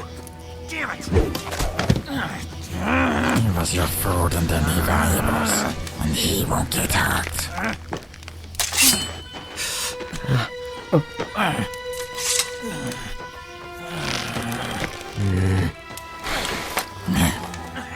Alright, wake up the other.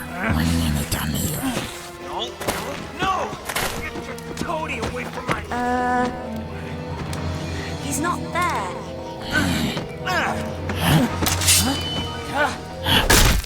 Ooh, ouch. Okay, that scene, man. I just love this. Is really fun because it's like from a nice get-together, intimate scene between two very best friends, and they're talking. Something that has been bugging me. I just love how you did that line. It's like, why the politics side of things, and it's suddenly, huh? Blah, blah, blah, blah, blah. I love. Okay, my favorite line that you did there, Mike, was the point where you like sort of did a sarcastic tone. We had to wear the cap. I don't have the book with me, but it's just brilliant. Really great job. Actually, what am I talking about? I got it right here. I can cheat now. I'm scrolling down the scene. I gotta actually say, I like the way that Rory did the very first line when Quinn's waking up. It's like, gone already. Yeah, I know, right? It was Woke me up late. Yes. Oh, it was very easy. I had just woken up from a nap and I was just going with it. Wow. So Method acting right here, ladies and gentlemen. Method actor. Method acting. Yep, I have to say that is just so brilliantly done. Now, I remember, man, see the scene where there was just no dialogue from the actual comic, which is brilliant in a comic scene. But for audio drama, sometimes you just want to throw in some extra. And I just told you two to say, do something playful. And I thought, hey, why not you just say, oh no, this is my new clothes and blah, blah, blah. And Rory just did the line and Mike did the it's like, All I did was laugh. Yeah, all you do is just a nice chuckle. Brilliant. Just combining those two, beautiful. And then I remember, this is so good. To see King Janus? And I was like, Father says he doesn't have any power. That's just okay. Anyways, we probably would have needed nicer clothes if we were going to the Canaan capital. And I was like, yeah! There was like 4 really good takes. Took me about good 10 to 15 minutes to pick the right one for that one. And then this one, as Hardin, I'm gonna give you some advice, Quinlan. You should have shot that arrow. You should have had that confidence. Yeah, looking at that panel, all I could think of was, Quinlan, stop pretending nobody's intimidated by you. And this was the first scene where finally I get to like do a weapon hit, like, and then the bow stick went boom. It was really good. It was really good. And then you actually kicked. Go Donatello. Nice. But yeah, this is. By the way, for those who haven't figured out who plays Mr. Masked Catman, it's actually David. So he's like, give me any. It's Andy Serkis. This was fun because I said, can you just do me just a different version of like, give me a different noise, and then you actually did like Golem. Yeah, precious. So I was like, yep, you did a really good Golem impersonation, but I said that's a bit too Golem-ish. I want you to just take it up a notch to make it sound a little bit more Fali. And I was like, yep. Yes. Yeah, and he sounded like that. Let him go. Yeah, I just love that transition where it's like, he's not there. Huh? Where the hell is he? Bam! Beautiful. Okay, now we cut to this. This is also one of my favorite scenes. Like, I just love how intimate this is. Like, it's almost, for Rory's situation, it's like, oh, you know what? Oh, I don't want to be in this as like a personal family matter, but then, you know, as a friend. Awkward. Yeah, awkward. One of those awkward moments, right? But it's just nice how he's like trying to console him, and suddenly you're like, not now, Quinn. Talk to me later. It's like, Before we start, I would like to say one thing for Varuna Vaughn. You didn't hear what happened to Bambi's mother. Nice. Oh man. Bambi's mother. Did we have any voice we'll be doing voice requests right towards the end, but here we go. Okay. One of my favorite scenes. No. That's good. I encourage you to do that. It's just that if there's more people who have voice requests, just send it through. We'll do it live. Okay, so. We'll make notes of them and save them for later. Yes. Do that. Be watchful of that. I'm just looking at this picture right now. I still can't believe you let them go. I was like, yeah. There's so many good bits here, man. Okay, I'm just gonna stop fangirling or fanboying, and I'll just play. All right, I'll just let you. And I need to grab a drink or bite to eat. So you guys continue on. Okay, let's go. I still can't believe you let them go! I merely gave Captain Quinlan the choice, and he made the merciful one, I think. Those Okay, so bandits guys, didn't have now any that real he's fight in them. Should have at least captured those two mermen and brought them to Deltrada. The Kanan would have chucked them back over the border where they belong.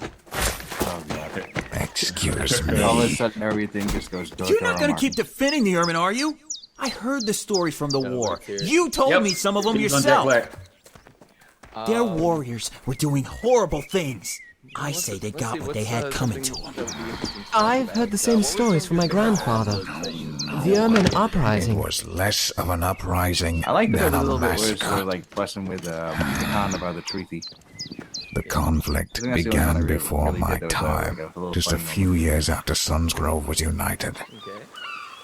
Our forebears knew little of the outside world, so when the Kanan had arrived, begging for aid, Oh wait, their word was all adding we in had. snoring for They Kenos spun later on quite a when you- tale, told us the Armen had been planning to invade Sunsgrove for years. We believed it. But that wasn't the case? Sunsgrove came to realize the truth only after we burned their villages and slaughtered countless innocents. Sunsgrove helped destroy the Ermin civilization, yet we refused to shoulder any of the blame.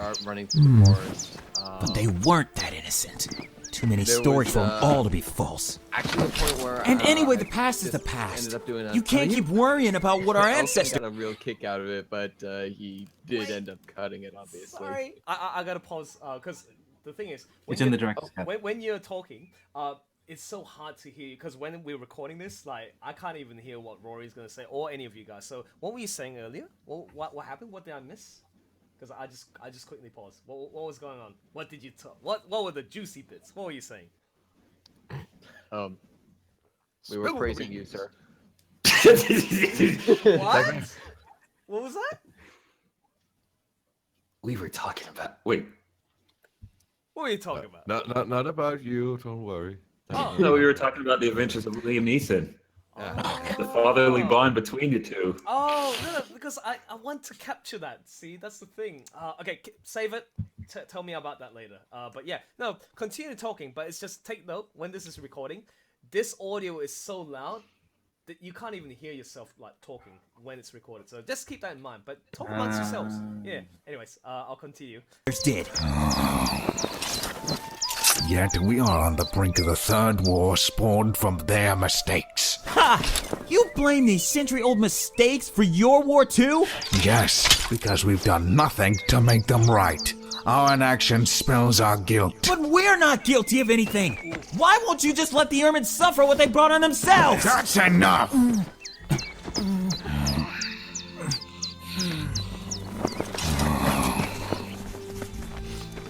Nakan, we've all suffered for our ancestors' mistakes. If you could see what I've seen. I apologize, Quinlan. This is hardly the proper time for such debate. I see you're, very passionate about it. Someone has to be.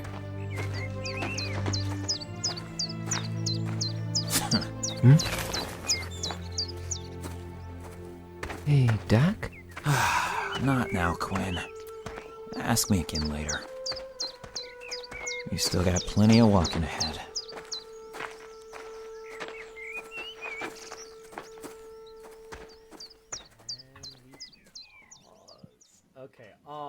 definitely one of my. And as KJ Dragon says, oh my god, I love this scene. Love this scene too. One of my favorites. Because of that intimate relationship. It's being revealed why early on you heard Dakan asking the question, I hate traveling with my father. And it's like Quinlan's like, I wonder why. And now you get to see why. And yeah, sorry, regular beings. I'm gonna let you guys talk, man, because this is your scene. Own it. Talk about it. Darn it, Dad! You never let me do anything. No, you gotta say it in Dakan's voice. You gotta. Oh, I'm sorry. Darn it, Dad! You never let me do anything. Well, every time I do let you do something, you get kidnapped. So what do you expect? I really don't want to be here. So I think I'm going to be over there. Instantly gets kidnapped as well. Oh god. Taken 5 in cinemas now. I love it. I love it. Yep, we gotta just keep on interacting. This scene, man, what motivated me strongly was not only the performance, but the score that was used for the scene. It was just perfect. Like, I don't know. It's not a bagpipe. I found out that instrument was actually called a. Let me find out. Actually, David, you should know, right? It was a woodwind, wasn't it? Yeah, something. Uilleann pipes. Wind flute? Yeah. From it's Irish descendant. It's something that the Irish use. Uilleann pipes. That one. That's like, wow, brilliant. I just love when you guys are like, that's enough. It's like, woo, don't hit me. But Michael, I think actually everyone did a great job here. I just love how, especially Michael, whenever I watch this scene, I'm just like, wow. It just reminds me, like, everyone has, at one stage, at one point in their life, they would have maybe argued with a family member or something like that. And like, it escalates and it just reminds me of those times, man. It's just, wow. It just really hits a nice note to me. So we should have at least captured those two Ermin and brought them down to Deltrada. And then you see this bit right here where your expression was like, bloody swear words. The Canaan would have chucked him back over the borderline where they belong. It was like, I love when I gave him that specific pause. It's like the stepping on the grass. Excuse me. It's like, you're not gonna keep defending the Ermin, are you? I heard the stories, blah blah blah blah. You did, and then you did a blah blah blah blah, and you toned it down with like a serious. The warriors were doing horrible things. I say they got what they got coming to them, blah blah blah. And so suddenly Rory comes in and says, "Oh whoa, stop, man!" It's like everybody just chill. Nah, it wasn't like that. It was like I heard the same stories. Oh, brilliant. Just trying to think anything else that wasn't the case. Can't keep worrying. Yeah, this bit here where the two heads, look at it, father and son, talking at each other right here. Yet we're on the brink of the third war spawned from their mistakes. Huh, you blame these century-old mistakes for your war too? Oh, this was the line. This was the line that was used for behind the voice actors for the auditions. I heard Rory's version. This was really, it stuck in my head. I really like how you did that, but also just brilliant. Yes, because we've done nothing to make them right. We're not guilty of anything. Blah blah blah. That's enough. I think there was another one. That's enough. That's enough. And I finally picked the middle one where it's that's enough. I was like, ooh. I got my inner angry person out. And you utter pip slap. Yep. And you brilliantly did the. I apologize, Quinlan. This is hardly the proper time to debate. Brilliant. So yeah, brilliant scene. Loved it. Okay, so we shall continue. I got my glass of milk, which helps my freaking throat, because if you're talking a lot, it just really kills it. So I'm gonna stop the music and we shall continue. Are there anything interesting said in the chat room? No? People are talking about panpipes and Gaelic and things like that. Okay, fair enough. Being bitch slapped by Liam Neeson is a big fear of mine. Loved it. Okay. I think it'd be a big fear of anybody. For real. For reals. Okay. Nice Roby then. Well, you know what they say. practice makes perfect. They also say nobody's perfect. All the more reason not to listen to him, Ira. You are the best shot in Straffordin. Oh, Except, except racing, of course.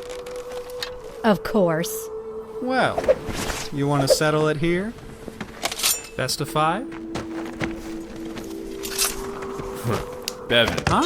Hardin wants to see you. Very well. You'll find him on the Overlook. So, ladies, what you up to? Target practice. By the way, Mip is also the voice actor for right. Gil right there. Well, I'll leave you to it. Ryson.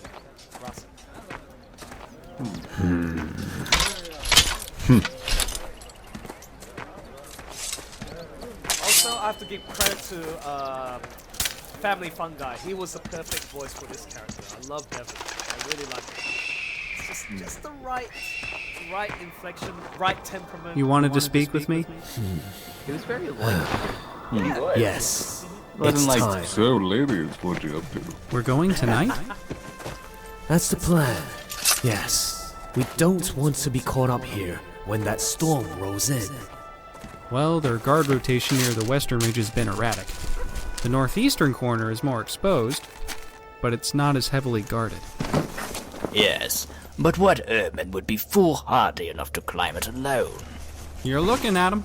In the storm dark, they won't see me coming. I'll deal with the sentries and the torches, lower a rope, and get half the tribe in before they can sound the alarm.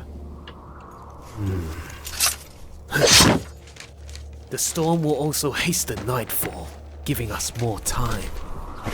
Have them break camp. Consider it done.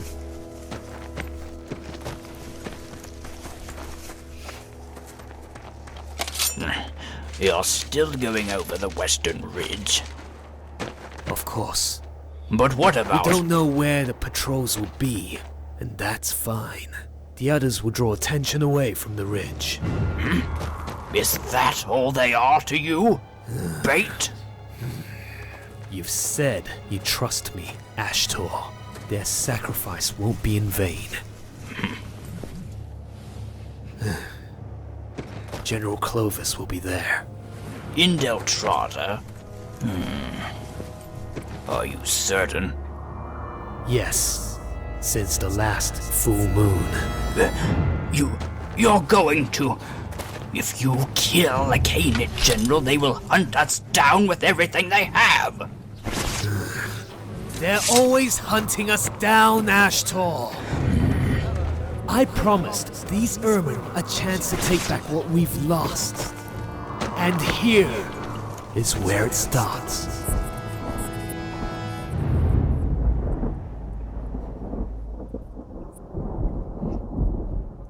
Ooh, we got a storm coming. Now, this was an interesting environment to play with, because we've listened to the forests, the sea, and everything. Now we're moving onto the mountainside, so it was interesting to create those that kind of ambience.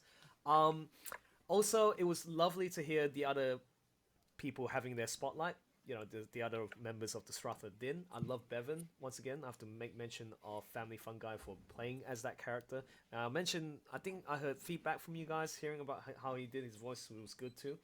Yeah, he's like that kind of silent assassin, but he's also a nice guy. So I was like, oh my god. It's an interesting contrast, to say the least. Yeah, it's just really interesting to find somebody who was able to do that kind of voice, man. It's just brilliant. Once again, Josh, we had our little moment there. It's just like In Deltrada. Are you certain? I was just yes. Since the last full moon, it's like, oh, you can't be effing serious. It's like, no, you cannot be effing serious. I would not allow you to do such thing. So I was like, yeah, whatever, man. Just let me. You're not the boss of me.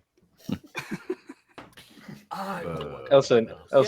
Yeah, sure. Actually, that sounded like Emperor Palpatine scolding Vader. Oh my lord. Nice, nice. I can't believe you have failed me yet again. Awesome, man. All right, we shall continue on. Back to the adventures of Liam Neeson and his compatriots. Okay, let's continue. Liam Neeson and Darth Sidious. Really? I wonder who would win that fight. So, what do you know about this General Clovis? The other's Jedi Master. Well, I believe my son has filled you in on how much power Clovis and Tush wield in Ashling. In other words, Quinn, we should behave ourselves.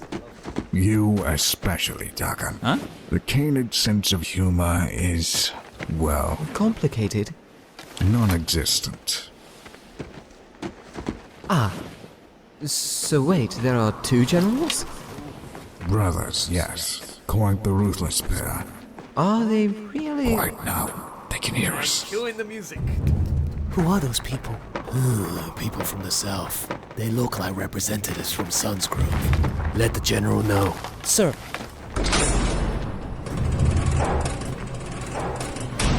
Dagan, give me the summons. On it. Let's On see. the back pocket, Dagan. Gotcha. Geez, Dad, did you pack the whole village? Got it. Perfect. Permission to enter. Welcome to the Garrison Del Truck. Liven it up, Pops! It's like the war never ended here. It didn't. So the guy who did the blacksmith here, Was he after? Liven and Up Pups, and other characters, that was Chris who came in earlier. Right now. Oh, by the way, Luke, General Clovis, sir. Luke played as Clovis. Just came in. These guys just arrived from Sunsgrove, sir. Ah, Kinos, old friend. General Clovis. And I'm sorry, I don't believe we've met. Quinlan, sir. Captain Quinlan, General. Truly. Make sure these dragtails finish off their quivers before the dinner toll. Yes, sir. Come, walk with me. All right, now, come on then. How fares your brother? General Tosh has been delayed on the road from Arklow. We just received his bird. Is everything fine? Yes. For the best, perhaps. He doesn't much care for Sunsgrove. Small favors. So, I take it Captain Caldus has retired? Passed away 2 weeks ago, actually. He was my grandfather. A shame. He was a fine warrior. Our world is poorer for his... Down just a moment. You there, Greenpaw! Yes, General. Your sword is not a hammer, pup! Just because you're fighting savages doesn't mean swapping technique won't kill you! Sorry, sir. Been at it all afternoon. Getting a bit tight. Oh. Tired is no excuse! Would an ermine warrior spare you because you are tired? You must be stronger!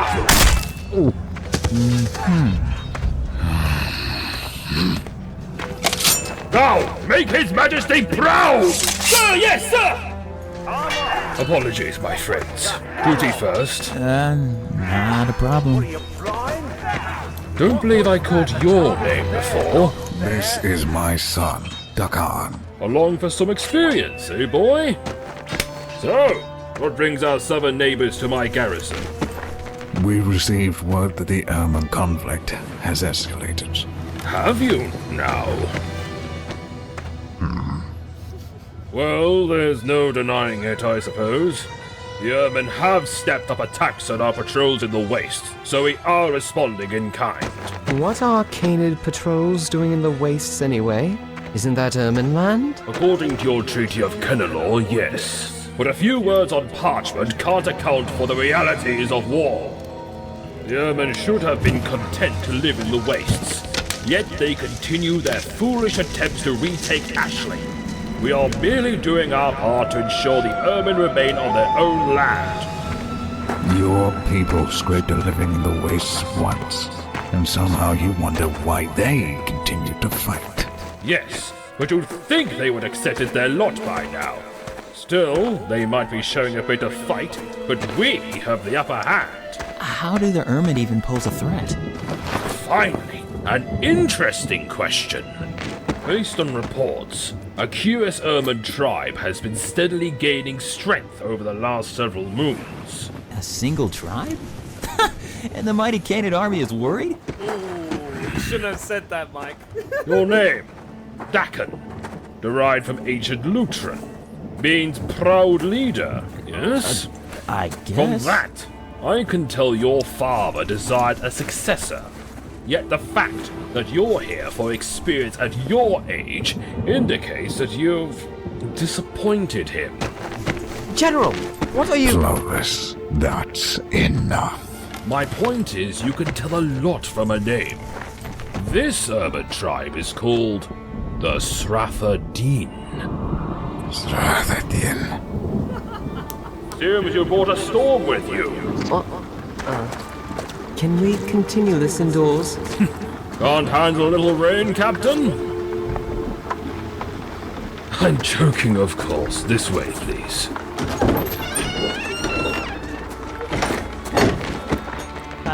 Real funny. You were saying? Oh, yes. Srathadin means Sratha's tribe. I know Captain Kenosh is familiar. When the Ermine ruled these lands, it was Sratha the Warlord who oppressed the Canid most cruelly. His armies nearly destroyed us. And were it not for Sunsgrove's intervention, the Canid would have fallen. This cannot be the same tribe. Of course it can't. My ancestors killed Sratha in open combat, mounted his head on a pike. So, somebody is using his name. A symbolic gesture? It is the name the Ermine will rally behind, and a name we forbid them to use in any capacity, ever since we took back our land. General, a moment. Yes, what is it? Campfire, sir. Where? Near the second marker, sir. I must attend to this, so I'll be blunt, Captain. You've spent time among the Ermine, yes? I believe you'll be of service in the war to come, and I would have you remain here as an ally to our cause. Spend time? General, my cause is peace. Then help us keep it. I'll not take part in another slaughter, Clovis. If you leave this garrison, it'll be in defiance of the Treaty of Kenalor. You are required to lend your aid. See to it that our guests are made comfortable. Just a moment. Yes, sir. Hold it. I am your protector, not your assassin. They could be here for quite some time. The treaty does not allow you to detain your own allies. Oh no, you're not being detained. You're being retained to consult with us on this foreign threat. After all, why wouldn't you want to share any knowledge with us? Your sworn allies. I'll speak with you in the morning, but then we will return to Sunsgrove. We'll see, Captain. We'll see.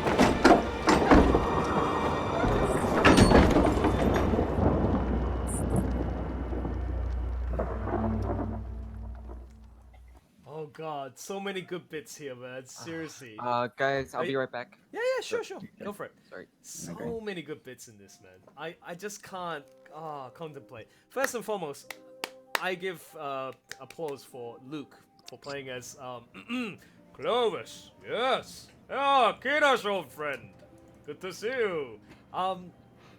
You know that. Okay, I'm gonna just point this out. If you guys see it on the YouTube, this bit here, where they're in this room. Again, Chris was doing the extras. Once again, compliments to him. He says, General, a moment. Yes, what is it? Campfire, sir. This was actually Alex notified to me later on that it was actually a girl. Not a guy, but a girl. So there was some like yeah. There's some like issues going on at the moment there, like a little confusion. Yeah, that's right. It's just damn, whoops! I didn't realize it was a girl. Near the second marker, sir. Oh dear me. General, my cause is peace. Oh man, there was so many good moments where between you and Luke, David. This bit where you were shoving your armor together. It's like, then help us keep it. I was like, "Rrr, I'll not take part in another slaughter, Clovis." Now this, I remember this scene right here where it says, "See to it that our guests are made comfortable," and then like this extra little ad lib, which was brilliant. I just asked David, "Hey, could you say something here?" He came up with the following, which was, "I am not your protector. I'm your I am your protector, not your assassin." Yes, not your assassin. But I don't know. Is he really the protector? Because this was something that I kind of did a little debate of my own. Like, is it actually appropriate for him to say that? Because, you know, like the relationship, even though they did work together in the past as colleagues, like in warfare, but really, Kinosh can hold on his own. I think someone would have been better. Would have been like, "I am your ally, not your." Yes, I should have done that instead. I can't go back now. I am your protector. It's almost like, "Oh, I love you, Clovis. I'll protect you." That kind of thing. It's like, ugh. It's brilliant. Let's go back. Man, also, Michael, you did some great stuff here. There was this scene between the father and son. Again, more ad-libbing. Just let me go back. Sorry for shuffling back so much. This bit where you guys were... Yeah, when you guys were entering. I love this. I just told you guys to just ad-lib something here. And somewhat, it combined together really well in the first take. It made sense. It's like, pass me the summons, please. And you were saying, got it. Oh, hey. Oh, wow. Why did you pack the whole island? What did you say again? Did you pack the whole bag? Did you pack? It was just brilliant. Yeah, Yes. this scene right here where you were like, did you? It's like, did you have to pack, like, you didn't say, did you pack a full bag? Like, you did something else. You said something that was really clever, and I just had to throw it in here. It was really good. And I also voiced the... Jeez, Dad, did you pack the whole village? The whole village, yes, the whole village. I was like, don't joke. Yes, there's even a bar in the back. Now get the goddamn treaty. Yes. I also voiced as these guys. It's like, oh, who are these fellas? Okay. Yes, you may enter. Brilliant. So, yeah, so good. Like, just the interactions between you guys and Luke, just, it felt so natural. Given the circumstance and given everything, it was just so brilliant. Okay, we shall pause and move on to the next scene and continue. Let's go. Sorry, I need to quickly wrap this up because it's like almost 2 hours plus. Here we go. We're getting to the Let me fix this for you. The armor isn't on properly. Here, let me get this strap. More grunting. Yes, more grunting. That's the third patrol, headed northeast. Seems like Rasen's diversion worked. Yes, for the moment. Though notice the patrol appears gone missing soon, though. Everything is nearly ready. What of you and Ira? We'll hold by the western shore of Lake Thelnok until dawn, and we'll take 2 soldiers for protection. Take 4. 4? Can we spare them? Bevan was his tribe's finest scout. Rasen, her tribe's finest shot. Rathig, well, he's a descendant of Sratha himself, but I'd take his axe over his lineage right now. Pardon? There are no Ermin scholars to pick from, Ashtor. Just you. Do you have any idea how important you are? Or Ira, you may be the last 2 scribes in the wastes. Very well. So, what about you? Well, 1,000 things need to go right, and I've only got control of one. Pardon, I've never approved of this plan. Success or failure tonight will set us on an irreversible course. Not just the Srathaden, but all Ermin. You think I don't know that, Ashtor? I know you do. And finally, I might accept this, perhaps, was inevitable. You know, some of them say you're the reincarnation of High King Ashlid. You've won great battles, turned ermine to your cause, and now they'll follow you to the inns of Dunya itself. Of course, mortals couldn't possibly overcome the Canaan alone. There's a higher power at work here, Ashtor, but it isn't the work of the gods. You think so highly of yourself and so little of your own kind. I freed these creatures! Me! From a lifetime in the shadows! I freed them! Of course, if we die, all this means nothing! The ermine disappear, like ash in the wind. That is the weight I bear. That may work on the rabble, but it's never worked on me. This is your grand army, Arden. You are responsible to these ermine.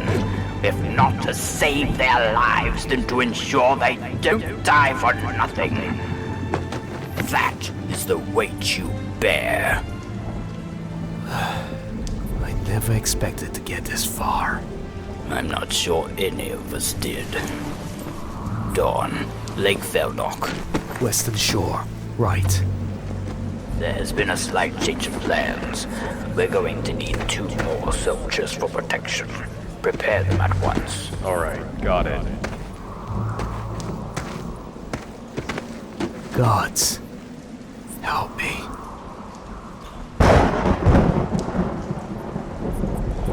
And the god said, "We're sorry, didn't you just say that we were useless?" Okay, pause right there. Play the music. Oh my lord. Sorry, Rory, what were you saying? And the gods turned to Harden and said, "We're sorry, didn't you just say that we're useless?"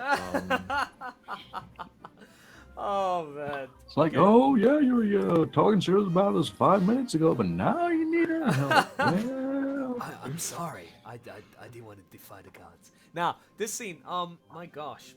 I absolutely love, when it comes to comic dramas and motion comics, I love doing scenes that have rain in it. Even Lackadaisy had that, where there's something special about a scene where there's rain and storm, because you can utilize that to enhance the mood, especially like visual cues, and like there's moments where the lightning will help make or break a piece of dialogue or something like that. I don't know how to describe it, but it's just you'll see more of this later, especially when Michael was like telling Rory to say, "Okay, come on, let's go, let's look for Dad," and it's like, but maybe we should. And suddenly you hear the lightning, and then suddenly Michael's looking at Rory. And it's like, that stare, it's beautiful. Love that. But it's like a prop basically. But this was good. I love this. And Josh, you did an amazing job once again. Just love this, where it's like. Oh, thank you. I think this was my favorite scene. This was your favorite scene? Yeah, please describe.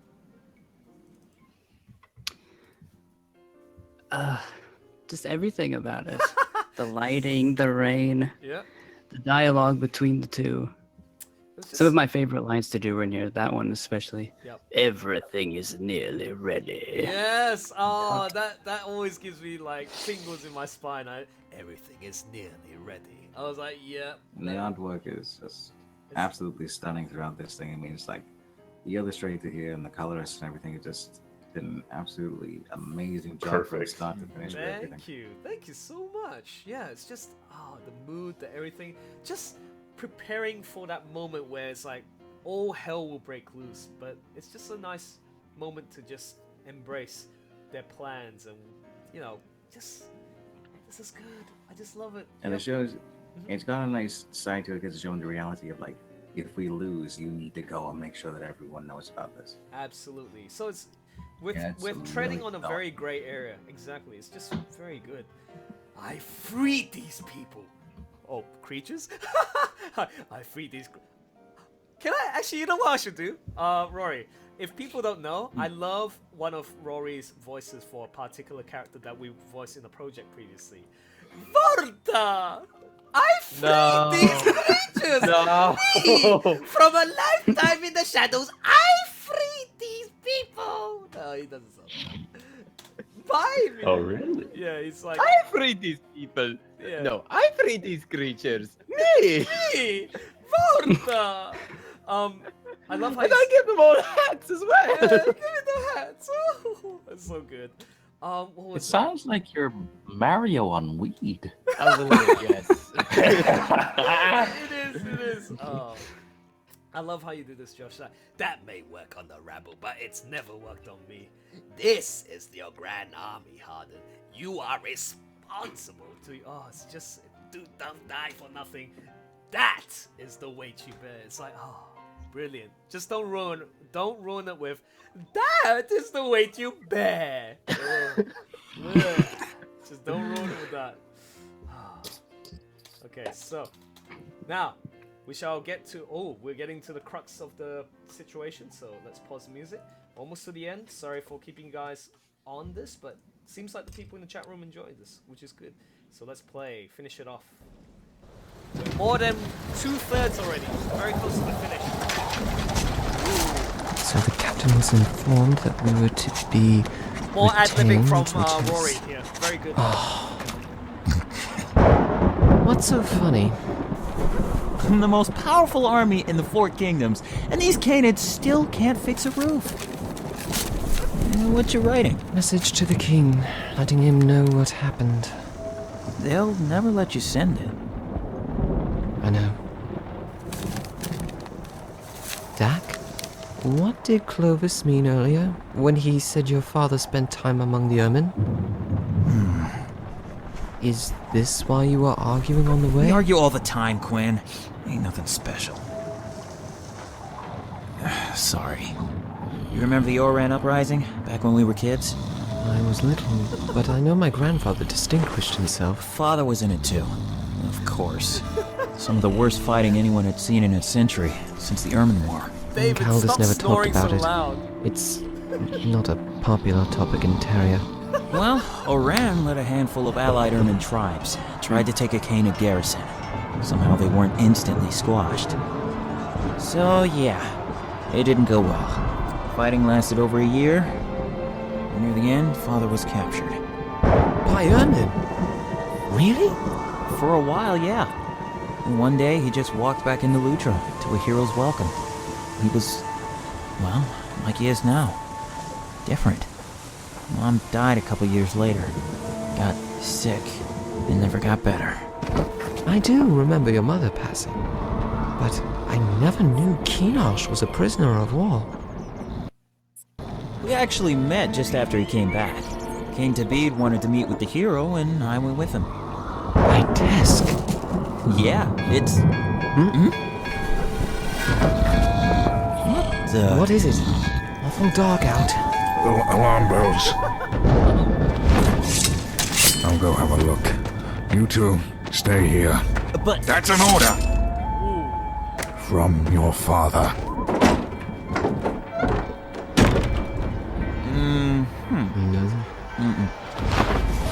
I really I think I hear fighting. Well, they did sound the alarm. I hope Father's okay. What do you think? Sunscroll? Yeah. They're with the Canaan. Kill them! Oh no. Huh? But we're not...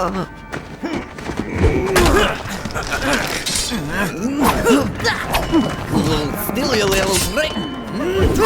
What the?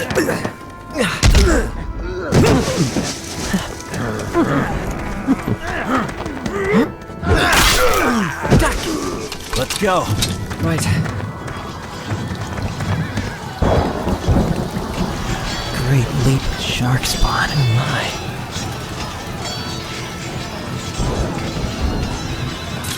Well, this is how they got up here.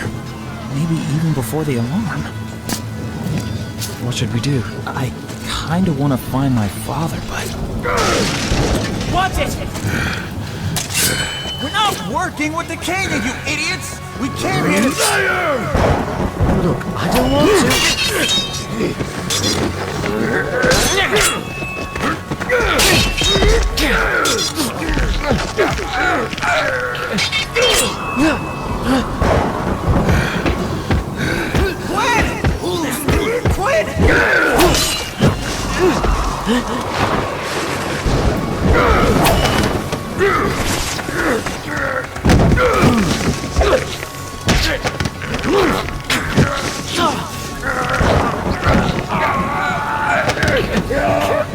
away from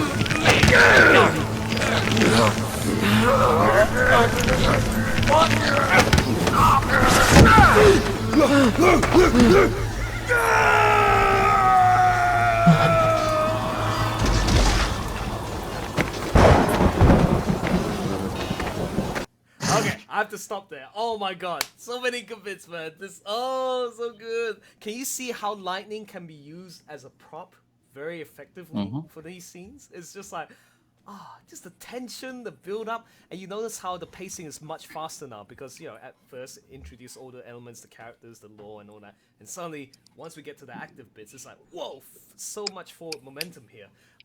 Great job! So much awesomeness from you guys here. Okay, let me play the music so that I can get back to this. I just have to make some comments here. There's so many good bits. So ad-libbing from Rory here as he's writing the notes to the king.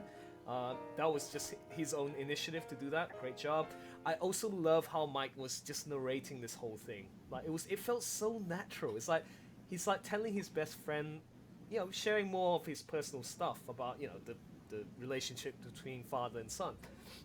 And nothing special, Quinn. See, I had to hire somebody who was able to play like happy, neutral, and also like serious and sad, all that stuff. So very good job, great job, man. Not only that, Herman. Earlier I said, "Hey, David, stop snoring." He was snoring a lot in this scene. It was like, and then like towards the end, it's like, what? Alarm bells. That was brilliant. I just love it. And then that's an order from your father. This, if you're wondering, again, it's Sarge Ray who plays as the One-Eyed Ermine. But these two are actually played by Lim. So great job, Lim, for playing the two Ermine here. Sunsgrove, here, with the Kaden. Kill them! Stay still, you little... So he played as this... Yeah, little prick! Yeah, little prick! I was like, whoops! Yep, him being cocky, and this was like great leaping shark spawn. Love that line. We're not with the Kanan, and then the fight scene was brilliant. Just great, very convincing. I love this bit when Michael was saying Quinn. It was like really convincing. It's like my best friend. No, don't kill him. It's like, man. When I was reading this, I was like, shit, don't die, man. Don't die, guys. Not just yet. And anything can happen. Save it for later. Save it. He owes me money. I'm waiting for my moment, my honorable death. Just kill me. Reminds me of Meet the Medic from Team Fortress 2. Kill me later. Okay. Oh, yeah. So now we get to the bit where the flashback. Once again, let's give praise to Rory playing as a young Quinlan, and also Michael for playing as a young Krim, and also Limroto, who's playing as Countess. So let's have a look. Let's analyze. Answer me, boy. Why did you hold back?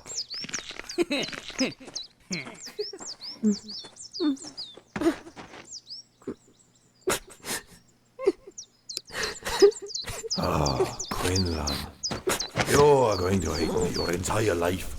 Right up until that one moment when it's your life or another's. Then, and only then, will you ever understand.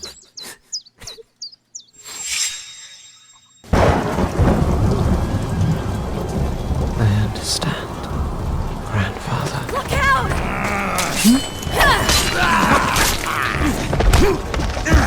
You all right? You stay down. Hey, Quinn, you still need help? Hey, what's the matter with you? He's got a thing with blood. Find time to get squeamish. Just stay out of it, pup. Should be safe up here. No, wait. Have you seen my father? Captain Kinosh? He went to help the general regroup at the front gate. Thank you. Would you mind if we followed you there? I'm not going down just yet. You're alive, but the aviary needs checking too. Can't wait. Come on, Quinn. But we... Coming.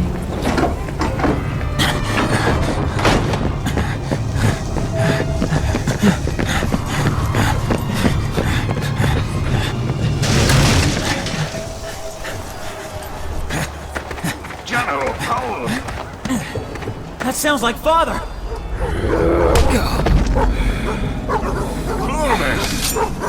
You cannot execute an unarmed combatant, General. You will remember your place, Captain. As a guest in my And you will garrison. remember your place. A general of a kingdom that is bound to the same treaty as the rest of us.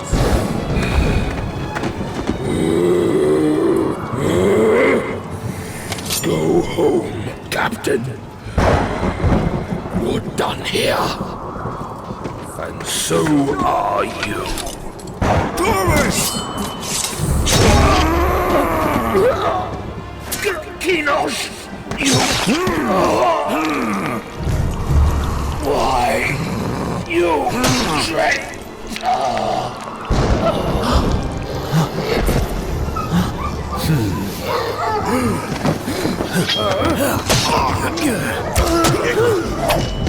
Bevan, Rosses.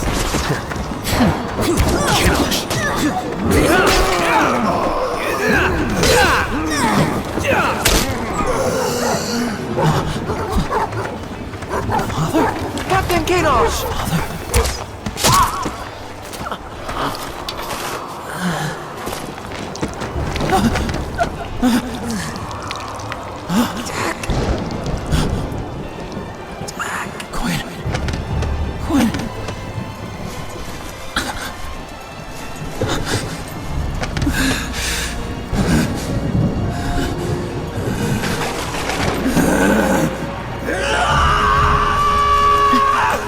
No, wait, look! He's still...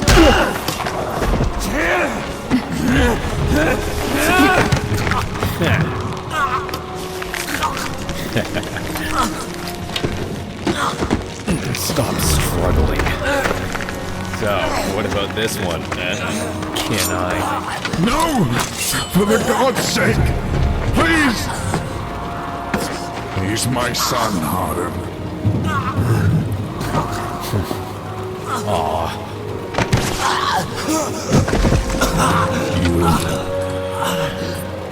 You said you would wait. Why didn't you wait? That can't be helped now. You have to come with us.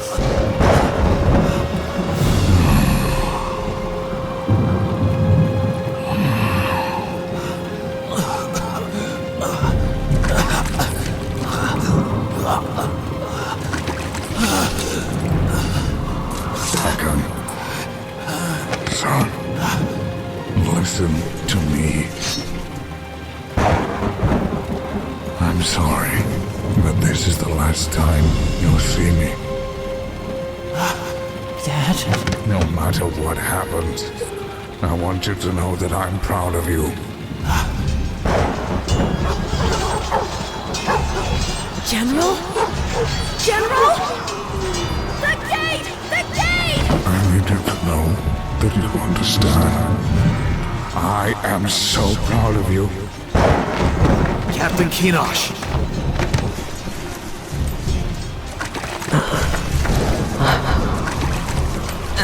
Keep pressure on his wound. Get back to Sun's Grove quickly as you can. Dad, you can't!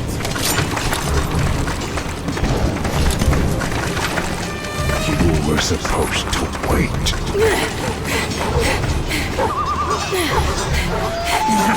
Get them!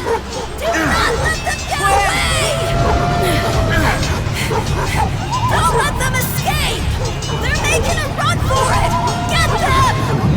They'll never take our freedom!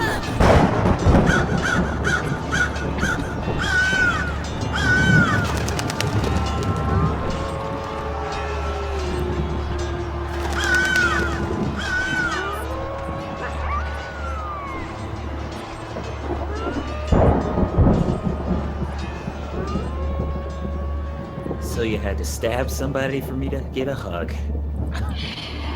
Yes. That's where we're at right now, I see. Oh my god. Okay. Good. Now let me lower the volume. Oh, what more can I say? Seriously. That is like the pinnacle of that particular movie. Great performances all around. Where to start, man? Like, you guys are amazing.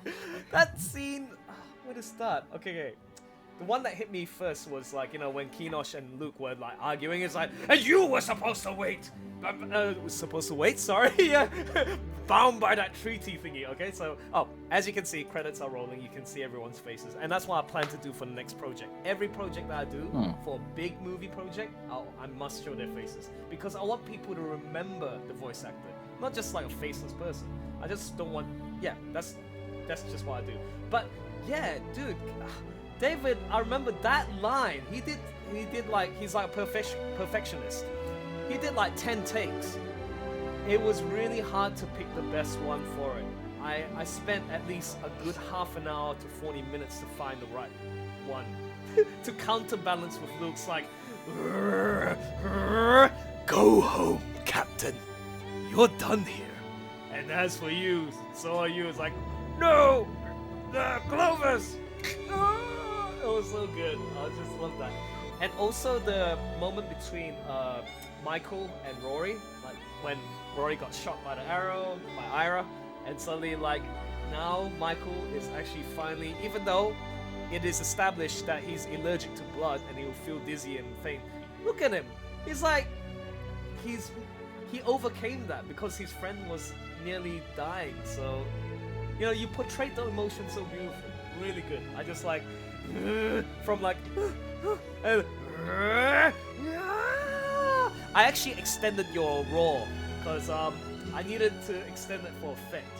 And it's like then Bevan came in and said, AK Family Fun Guy saying, oh no wait but bam. It's like, you son of a bitch, what have you done? It's like Also, how difficult was it for you to do the choking bit, like the that was really good. Very convincing stuff. I like that, Michael. Everything about it. It was so brilliantly done. Let me just go back to this bit. The flashback, once again, Limroto, you did the, why'd you hold back? Quinlan, you're going to hate me your entire life. It's like Scottish, Irish, whatever you want to call it.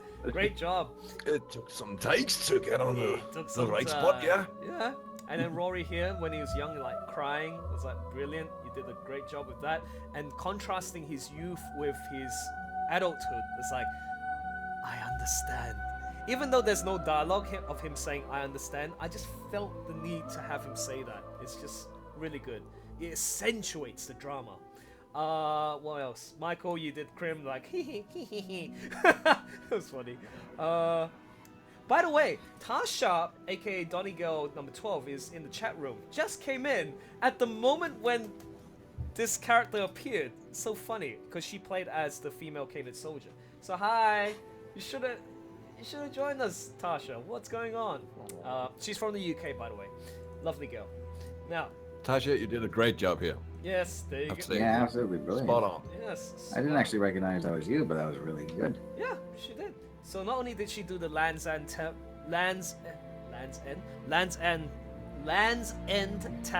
lady, the bartender, it's like, oh, get your ale two for the price of one. So she did that, and then she did this. Oh, this is brilliant. I just love this scene. And again, notice the use of lightning to accentuate the drama. It's just beautiful. This bit also was really hard for me to just like, and it's like I felt that I needed to take advantage of that situation, and I just felt, David, I'm just gonna throw in all those little moments where you're pushing into him, like just once, twice, 3 times you can hear the blade just going through him, man. It's so bad. Keep in mind, it's going piercing through his armor, so just the sword tip will touch the armor, so it's not gonna go through all the way. So it's like, it's beautiful. Yeah, this scene, where, yeah. He's just like, time to carve this bird. Oh, Liam man. Neeson. What more can I say? I just love this. Is really good. It just ended so well, and I just can't wait for Beyond the Western Deep 2. Beyond the Western Deep, the movie part 2. Can we have it now, guys, so that I can start editing? Oh, seriously. That's it. That's the end of the movie preview. Thanks for sticking around. And right now, we're just gonna be just have our final thoughts. We'll share our final thoughts with everyone before we depart. It's getting close to. It's already hit officially 2.5 hours, and we're gonna end it before we hit 3 o'clock. 3 o'clock, 3 hours. So yeah, we'll start off with David. Do you have anything you'd like to say about the future and what? Yeah, just any departing words you'd like to share. I'm greatly looking forward to coming back to this because Kinosh is probably by far the beefiest role I've ever had. Really? But he's also probably. Wow. He's also probably the most bittersweet one because I love him and I really like him. But at the same time, I don't think in this movie I ever did the guy proper justice. At the end, a bit, but I feel like the rest of it, not quite. So I really want to. I think I've grown a bit with the skills and everything necessary for this, just as mentioned, and I'm hoping that when I get to do him again, I can really do him the justice that needs to be done to him. You know what I'm gonna predict? He's gonna be one of those characters who will die in this series. He's definitely one of the ones who will die, as well as. Then I will practice my death screams. Son, I love you. No, and Ashtor. Son, I never liked you. Oh no, that's not nice. But yeah, also Ashtor is another character that I feel. Well, we already discussed this, Josh. Actually, yeah, predictions from you guys. What are your thoughts? Who do you think are the characters that will die off in this book? By the way, this book will finish in four. It's not a trilogy. It will finish in 8 chapters. 8 chapters. So we're already, if we finish chapters 3 and 4, which will be Beyond the Western Deep, the movie part 2, that's halfway throughout the story. So we're not that far. Yeah. So, yeah. Sorry, Rory, I interrupted. What were you saying? What are your thoughts? I'm predicting a Game of Thrones total cataclysm. Everybody's gonna die. Oh! We gotta start taking tallies on which one's gonna get axed. The only one who's Like gonna what be they left. The only one who's going to be left is the record keeper, just so that he can tell the story at the end, at the beginning. They're all just gonna get darts and just throw it in names on the thing. Yeah. Oh man. You just look at the next page and it's like, oh my god, I died! It's like, no, I don't want to. The narrator's gonna die. No, you should have killed off Fontana. So the people in the live chat, yeah, feel free to share your theories and all that. This is where we're going to spend the next half an hour just talking about the future and your theories and what you like about the series, what you don't like, blah blah blah. So yeah, share them with us. Also, this is your opportunity to let if you have a particular favorite character, just throw in the line and we'll do the line. We'll do it in character, okay?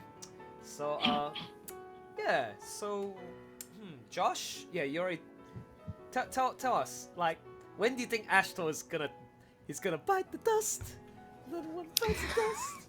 I'm pretty sure he is going to bite the dust. I'm hoping it's not until chapter 7 or 8, just so I can stick around. I apologize. I believe you're gonna die in the next chapter. Do you know why? But I mean, like I told you, he's pretty expendable. Well, I mean, he's older and he's got Ira. He's teaching, so there's somebody there to take his place. That's what I mean. As soon as he croaks. That's what I mean. And then it's like the last bit you see him is Lake Failnock, dawn. And it's like, yeah, okay, I'll see you there. And like by the time I reach there, it's like, Ira, what happened? He died. I'm like, no. Hunter's gonna go, no. No, he's not gonna do that. I think I'm just gonna do a manly cry. Damn it. Why? Why did it have to happen this way? Oh man, it's gonna be brilliant. Yeah, the Khan, see, he's gonna take over the role of Kinosh. Or maybe there'll be a moment where it's actually Kinosh versus the Khan. I don't know. Oh. Ooh.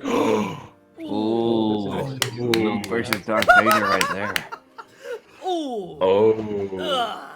Backstab. Where's my Leia? It's like, you want to date your sister? Well, considering that you're my best friend, I don't have a sister, so you're out of luck, dude. So that makes you Han Solo. Ah! Wait, Yeah, I see. Very clever. I do believe we'll be seeing not Countess.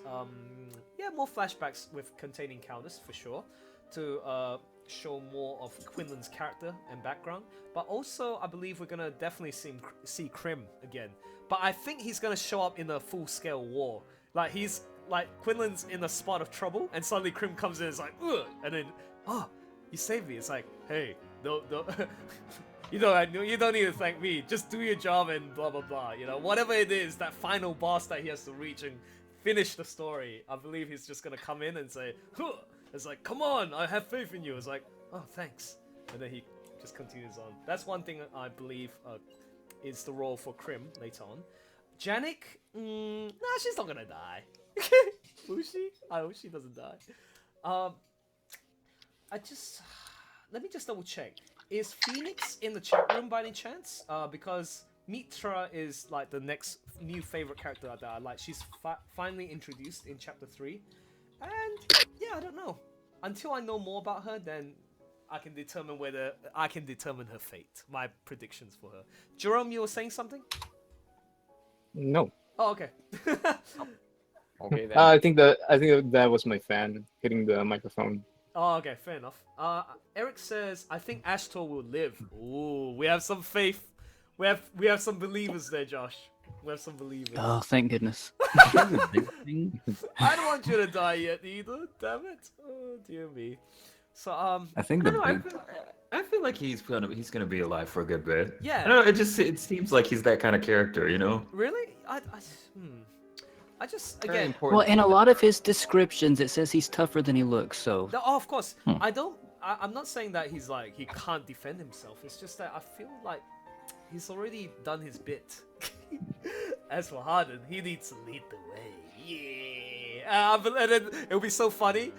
I say it now that like, I'll live on until the rest of the whole book. But then suddenly, 3 months later, Harden dies. And then Ashton actually still lives on. It's like, oh no, who's gonna replace him? I think I'll take over.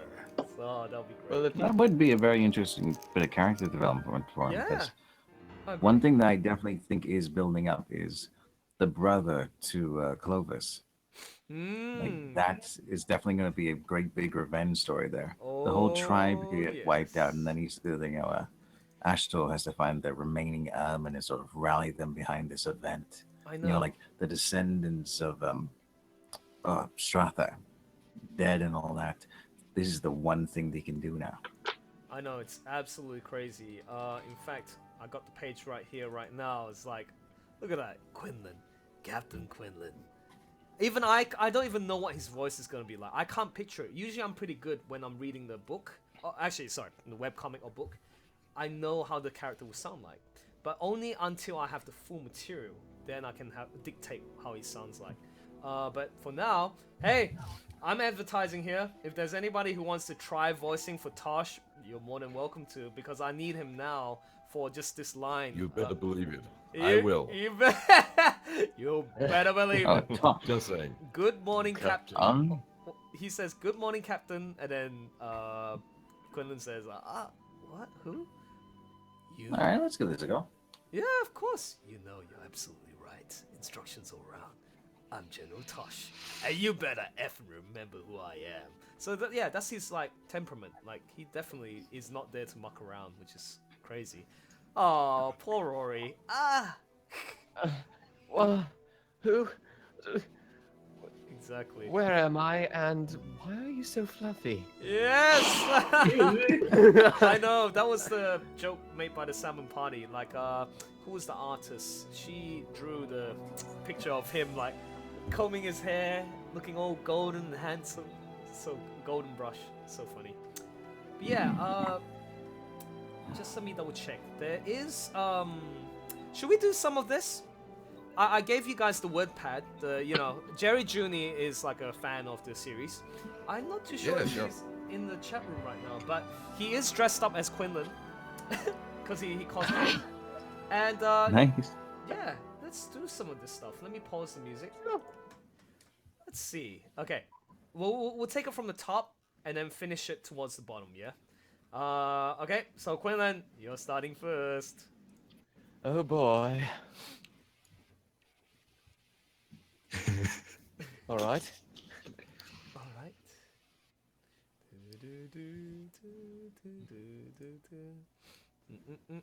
So it's slowly opening up. I'm sure the rest of you have opened up. I'm also getting ready to play as Harden.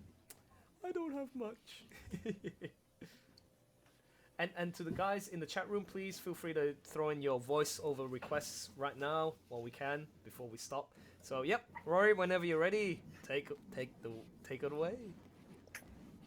Oh no. I can't find it. You can't find it?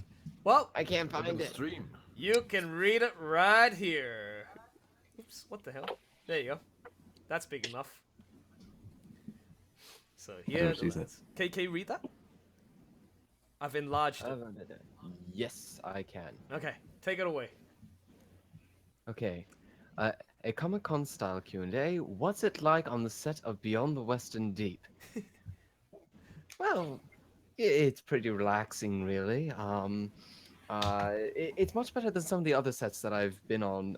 Usually today with modern sets, it's very enclosed and lots of green screens. This one used a lot of natural landscapes, which was very nice and worked very well for me. The camaraderie on set was also very nice. You know, everybody had their stressful days every once in a while, but overall, everybody was very professional and got along very nicely. Brilliant. I think this was probably one of my best experiences thus far. I just wish that the food was a little bit better. Well, that was brilliant. Okay, next. How do you interact? Okay. All right. How do you interact with other cast members outside the recording booth? Oh, we got along famously. Of course, Dakin and I, we ended up being friends off-screen as well as on-screen. Actually, one of the surprising relationships that came out of it was with Bandit number 3. Apparently, he and I went to high school together. I haven't talked in ages, but it was like we had never left. That's brilliant. Overall, it was a very positive experience. I will just say, however, that the otter people really need to brush their teeth. A lot of fish breath going on there. Oh, that's brilliant improv. And I guess you got one more. The risk I took was count, but man, I'm bad at math. Oh, that's an interesting one. I guess this is just a line. I'm just a line. The risk I took was calculated, but man, I'm bad at math. Yay, you've made a fan very happy. That's good, that's good. Now, Dakin, your turn. Dakin. All right. Well, let's see. I lived through hell and all I got was a stupid hat. Yeah. All it says on the front is a particular set of skills. The heck does that mean? God. Oh, brilliant. Okay, next. I got this. Okay. I got this. I don't got this. Good. And how do I approach the general? Well, I just walk up to him. And smack him in the head. Oh, that's good. Oh. And then you stab him several times. Yeah. Hey, feel free to butt in, guys. Just butt in at any time. In character. That's a requirement. Okay, so yay! So, you like jazz? I don't think I like jazz myself. I know it's not my question. My kind of music is folklore. I'm more into the traditional stuff. How about you guys? Well, jazz is pretty good. I like jazz. Smooth. It's nice. Yeah. I like heavy metal. Yeah. I'm into some hardcore gangster rap. Oh, yeah. How about we all do a rap? Oh, so that's what you were singing in the... Okay. I got 99 problems and a bitch ain't one. All right. So it seems like we got a lot. Dad, please leave. We got Kinosh doing. I can imagine Kinosh being the very embarrassing father that's showing up in all the raps that's trying to look cool. Yeah, I reckon he's like that too. Good. He's got the same thing. I had to imagine, however, that saying bitch would have different connotations in this world, considering. Well, Oh, can I have a female candidate? Yeah. Sorry, Jerome, you were saying? Yeah, can I have a request for Kinosh? Oh, go for it. Yeah, wait, what's the chat not working for me? Okay, so you're gonna write it out, huh? You can write it in the chat. No, I'll just type it over here. Yep, type it over here, and then I can't see it, we can't see it. Oh, actually, well, we can see it, but Kinosh, whenever you're ready, you can take the stage. The mic is yours. Take the Oh dear. War never changes. I will find you, and I will kill you. Of course. I love you too, son.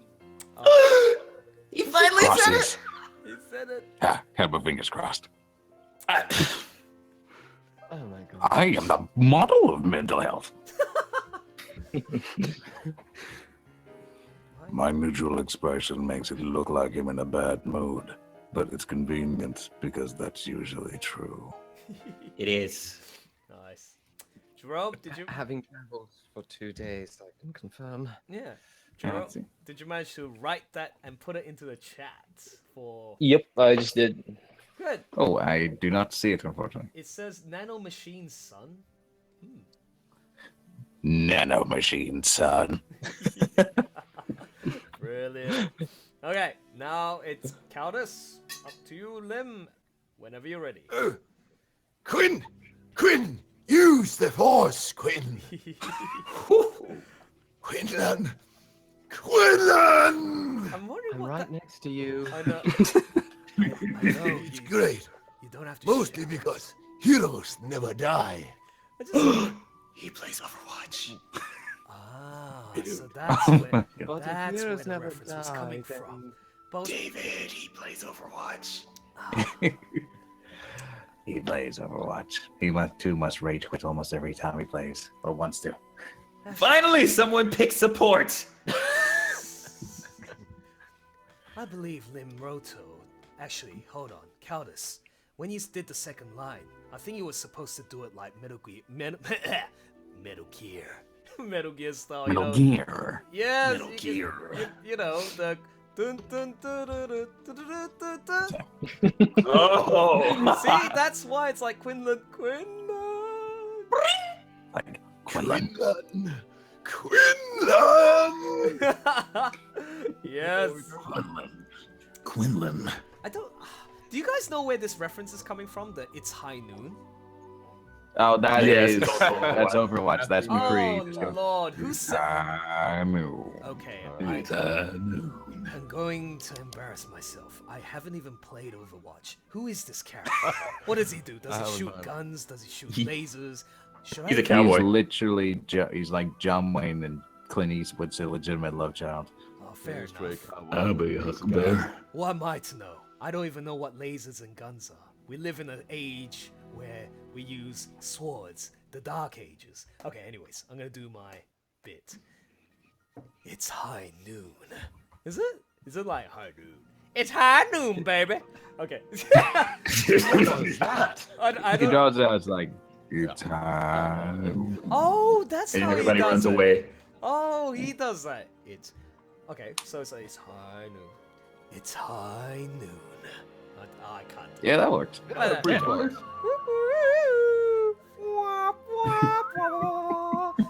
Yeah. I love being dramatic and half naked. Ooh. That's me. I like being half naked. Well. And you don't see below the camera. That's because. Oh, below the camera. Okay. Wait. Take two. I wasn't being dramatic enough. Okay. I don't know where that come from, but we got Ashton now. Yay! Finally.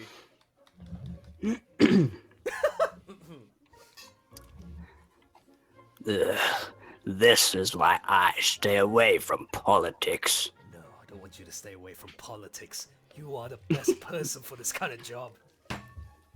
Don't lie to me. I can't lie. I only trust you, not the gods. I don't believe in the gods, Ashtor. Don't remind me. If you believed him, then why didn't you listen to him when he said, "Don't go to war"? That's because I'm a fool, Exactly. Quinlan. I'm a fool, Quinlan. But sometimes fools are the ones that are heroes in the story. So we must persist. Yeah. I know, I've seen Deadpool. Oh, you got the famous, infamous... Wait, infamous? You got the famous line from Resident Evil 4. Come on. Come on. What are you buying? What are you selling? Yes, you gotta finish it too, man. Don't what are you buying? What are you selling? Hey, look! Children fighting! I can sell this. That got dark. Children constitute me as well? Am I considered a child? Actually, I'm gonna ask you, Ashto.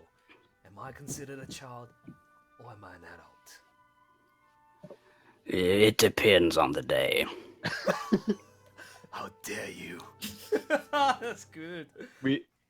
We also do have an extra request for Hardin. Oh. They may take our lives, but they'll never take our face paint. So Go ahead. Go ahead. I'll do a shouty for this one, okay? Just for you, Eric. Ugh, I'm gonna drink some milk. Oh wait, I gotta drink my milk. But unfortunately, I ran out. Can you see the glass in the window? I gotta use this. Ugh. They may take our lives, but they will never, never take our face paint. Yeah. Good. So, any more for guys? For the other guys? Well, anyways, there is a skit for... Thanks for that, Eric. There is a skit for Quinn and Dak. Prank call, but in character. Ooh. Yeah! Alright! Okay. Come on, Quinn! I'll let you improv this. Just fire What away. exactly is a prank call? I don't know, but it sounds fun. I guess we can try and prank your father. Liam, I don't know. This should be interesting. Well, maybe. I guess so, if he doesn't kill us afterwards, but sure. Well, we'll have to think of a good reason that he would want to actually come when we call. You dying probably isn't going to do anything for him. Probably not. If anything, it'd probably give him like a smirk. Captain Kinosh, your son just ate the last of your minnow reserves. Oh no! Hey, I didn't know that was yours, Dad. I'm sorry. Okay, Quinn, this isn't going anywhere. No, it isn't. Wow. Maybe we should try someone else. Yeah, maybe try someone else. Who else can we get? Let's see. Do we want to try that Ashtor fellow? Maybe Hardin? Oh, don't you dare say so. I believe we have another request by Jerome for Kinosh. Can you read in the chat room? It's... Oh, there we go. What do we have here? Oh, that one's not too bad. It's a weapon. It's really powerful, especially against living things. Oh my god. Oh god. So, it seems to me that Caldus and Quinlan has a do it for him. I personally have not seen Steven Universe before, but I heard it's a very popular cartoon series. Is it? It is, right? It is, yes. I've never seen it either, but... Yeah, I'd rather watch regular show. and Rick and Morty.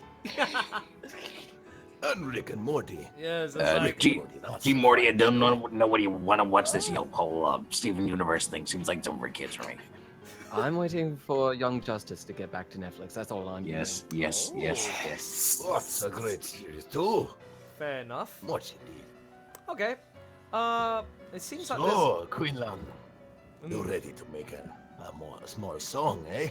How about... I can't believe I'm being dragged into this. Quinn, you have to focus. Don't just wave your sword around. What's wrong with you, boy? What's wrong with your body? not sure See, I we want should to have been called cowboys. What do you mean? Of course you want to do it.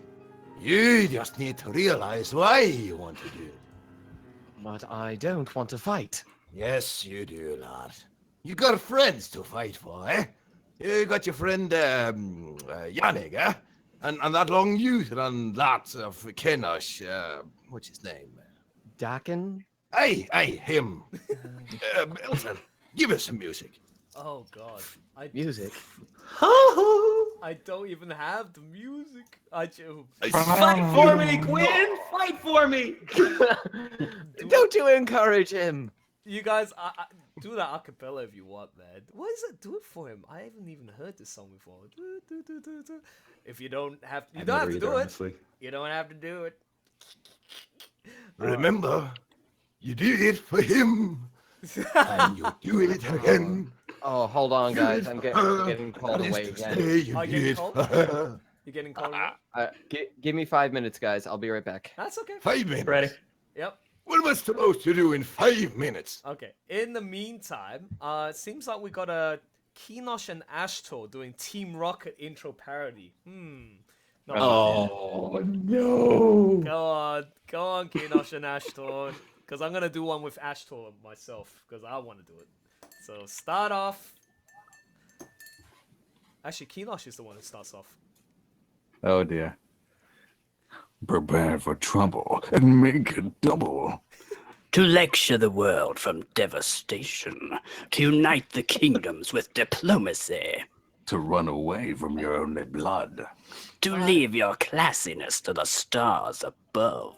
Kenosh. Ashtor, team veteran ready to speak. Run! It's Kenosh and Ashtor! Run!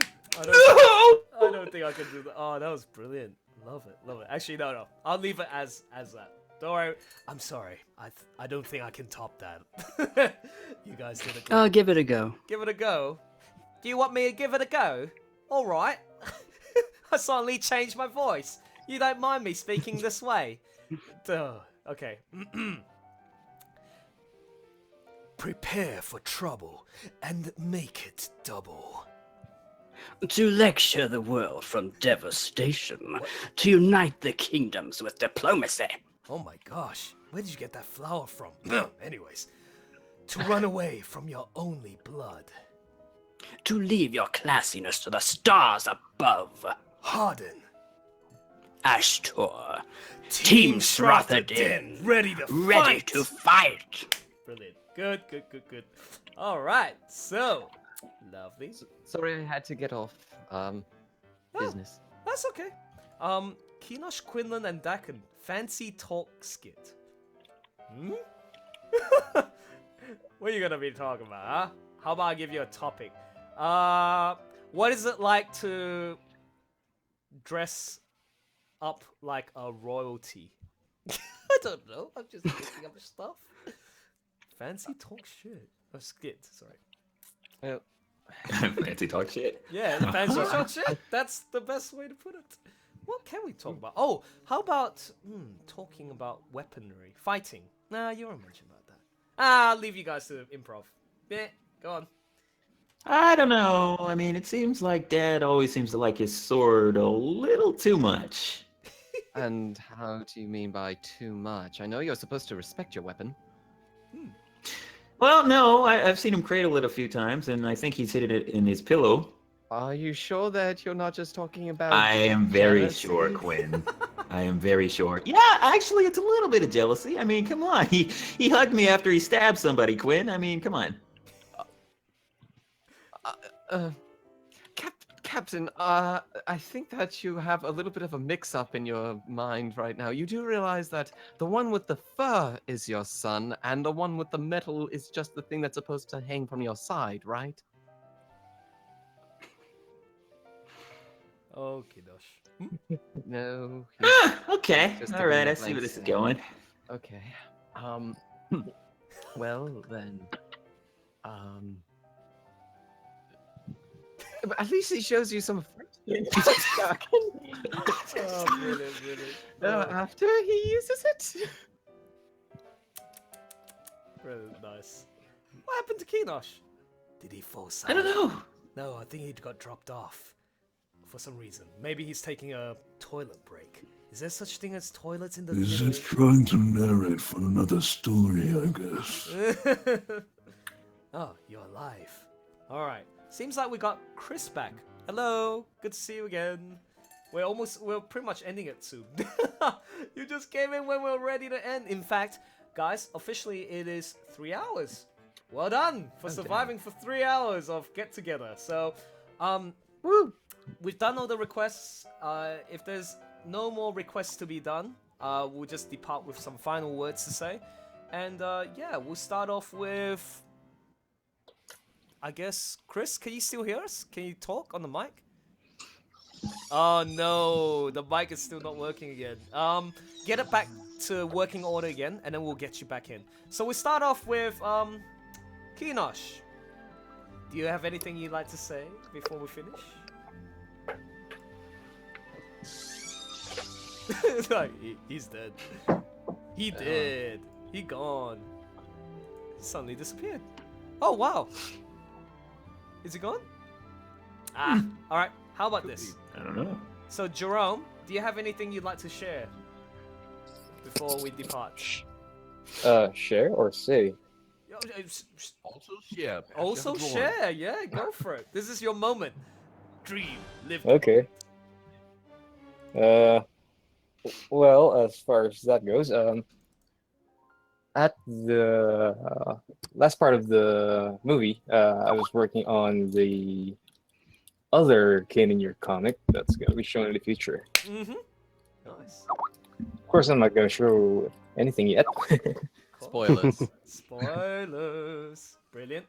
Okay, fair enough. That's going to be something to look forward to. Oh, yeah.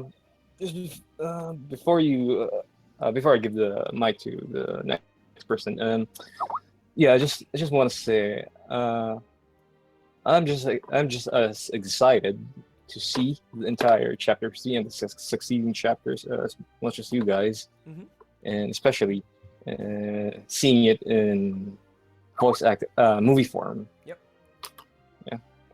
Awesome, thanks, man. And I can't wait to. Yeah. I believe in 2017, somewhere in that time, Mhm. I will be working on Songs of the Eastern Sands. So, Oh, cool. more. Yeah, I've seen a lot of that in the chat. Yep, more opportunities for you guys to voice act as different characters. Once again, I'm having difficulty trying to picture how Rook sounds, as well as Theo. I'm having trouble with how Theo sounds as Yep, well. and it'll be great if we can find somebody who can break that. I'm actually looking forward to trying to hire new voice actors for this. I mean, not to say like you guys can't do it, but it's just that it's. Liv is like. Oh. I will say though, okay, so Alex said for this is with regards to chapters 3 and 4. I told him, will there be any more new characters that will be showing up in that time? What he told me was the only two other characters that show up that make a prominent scene. One already shown, I already mentioned earlier, and she's in the chat room. Phoenix, she's playing as Mitra.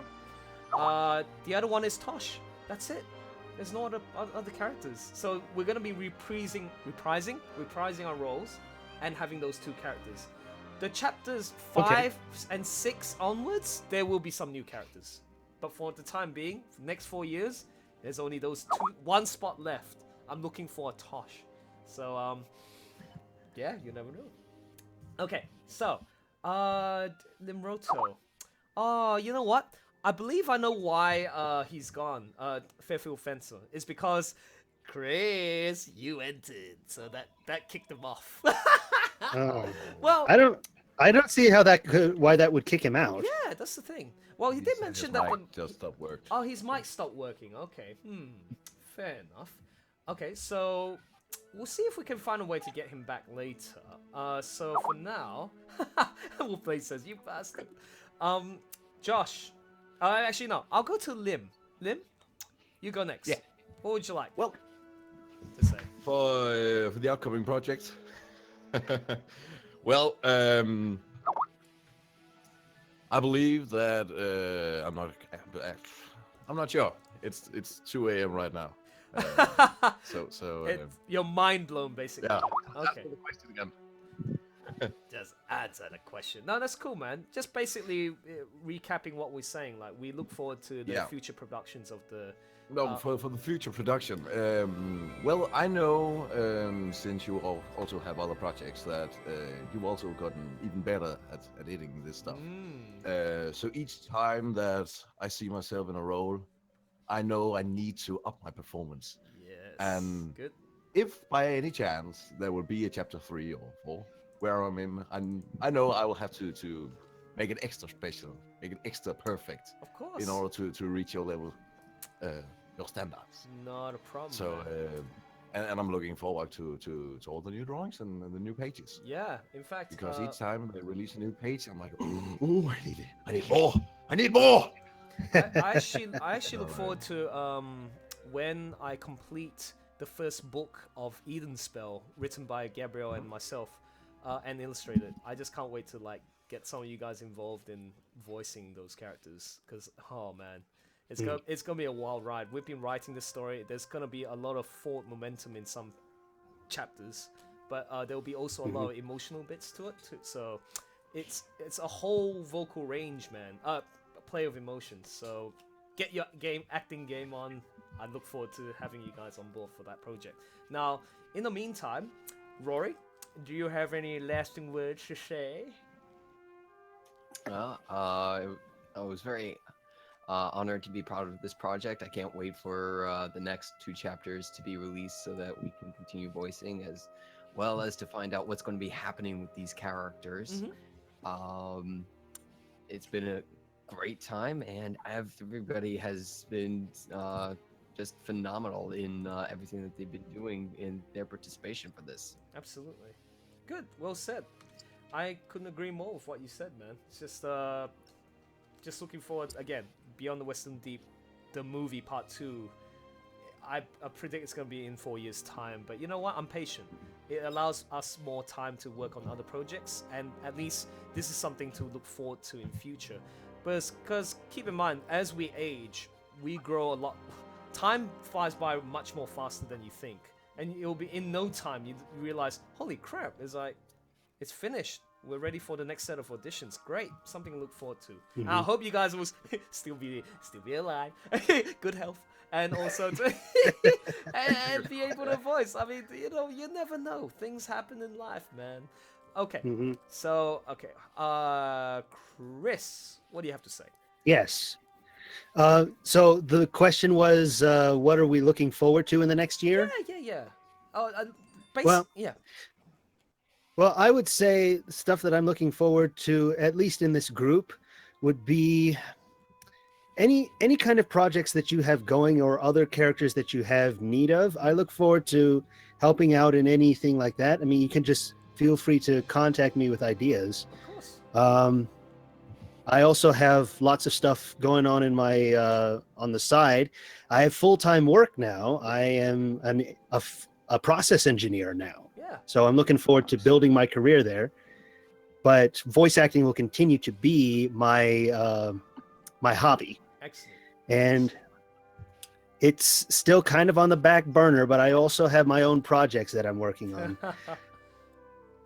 So many of them. But but I really do look forward to working with you guys again whenever you guys need me. Good. Yep. Definitely. I've always taken note of that, Chris.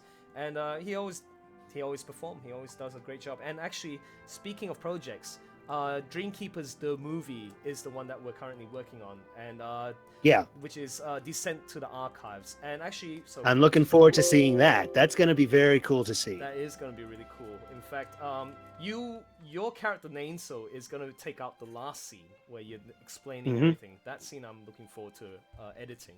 But who else is involved? That was fun to record. It was. So so we got Chris playing as Nainso.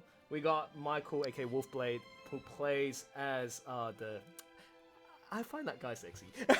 Bobby. Bobby's cool. He's a cool character. Rory is playing the crazy tendril, which I'm sorry, Lim. Oh, sorry. You also did a really great Lim. But Lim is playing as Shinter. Very, very, very important character in the series. Who else?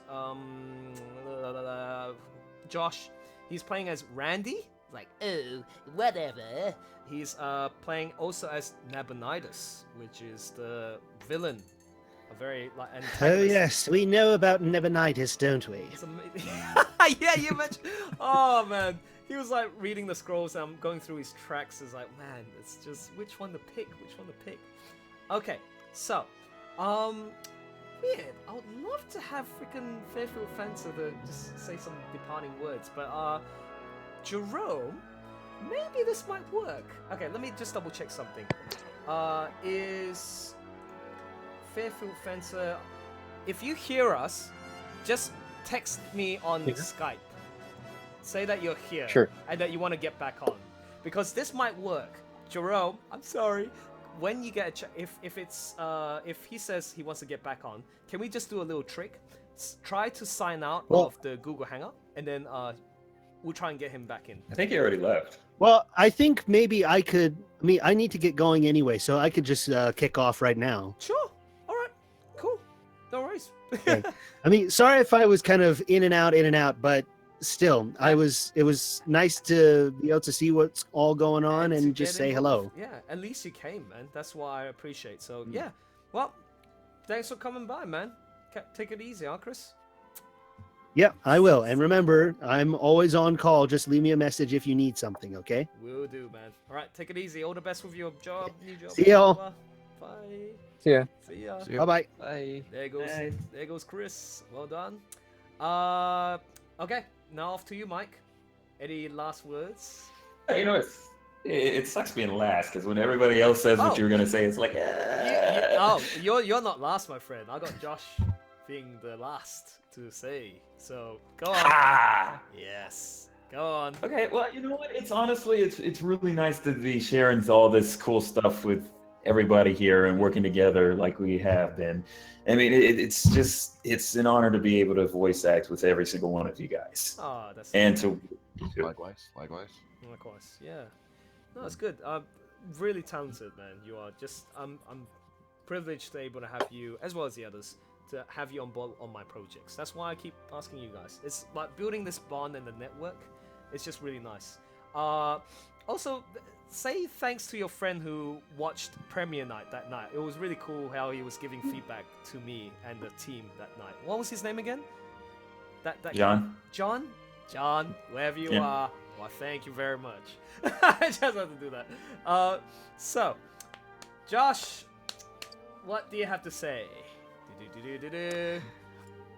Well, I'll just pretty much echo what everyone else has said. I've really enjoyed working on Beyond the Western Deep. I was happy to find the story. It's such a good story. And I'm thankful to have the chance to work with everyone here and everyone that couldn't be here. You're all incredibly talented, and I've really learned a lot from all of you. And Elson, thank you as well for your direction. Yes. It's been a great project. And I'm looking forward to sequels, and Dreamkeepers is going to be really good. Oh, can't wait. Yep. Good. And I guess I'm going to be ending this stream with one final comment. Yeah, great job, guys. Once again, give yourselves a clap. A pat on the back. Yep.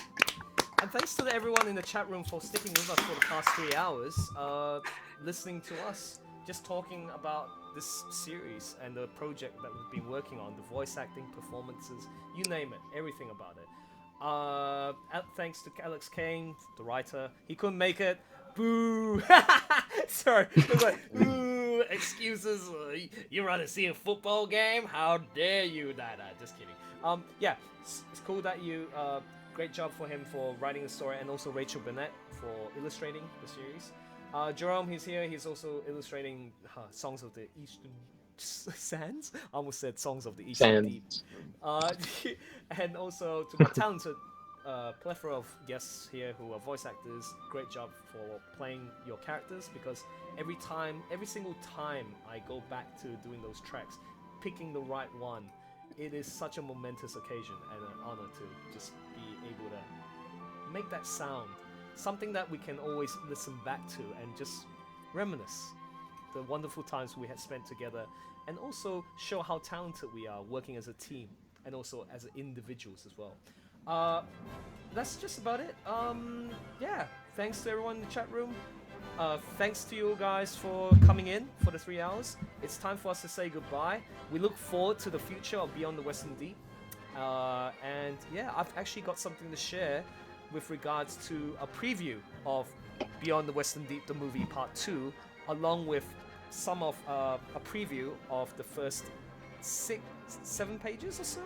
So it's just going to be a preview. It should be out in the next few months or so because I still got other projects to work on. So yeah, other than that, say farewell. I'm going to start off with Jerome saying goodbye. It's like, no, he's not there. Well, I'll say on behalf of him. See you, fellas. Josh, say goodbye. Thanks for coming, everybody. It's been a pleasure. Ciao for now. Alrighty. And Lim, next. Thank you for coming and joining us tonight. It was really pleasant to have all of your comments. Awesome. Okay, and we go for Rari. Have a good night, everybody. Thanks for all the kind words. Hope that you had a great time, and hope to see you soon in 4 years. Excellent. The Fox in the Fedora, KJ Dragon. We also got Nicholas, Jerry Juni. Let's just double check if there's anybody else in the chat room besides ourselves. Val also. Yeah, thanks for coming. And from here, we bid you adieu. Thank you very much. This has been Beyond the Western Deep movie night. We hope to repeat another one in future. In fact, premiere night will be the first thing for Dreamkeepers, the movie. Okay? Take care, guys. This has been Elson and all my bunch of friends here. Take care. Good night. Bye. All right. See ya.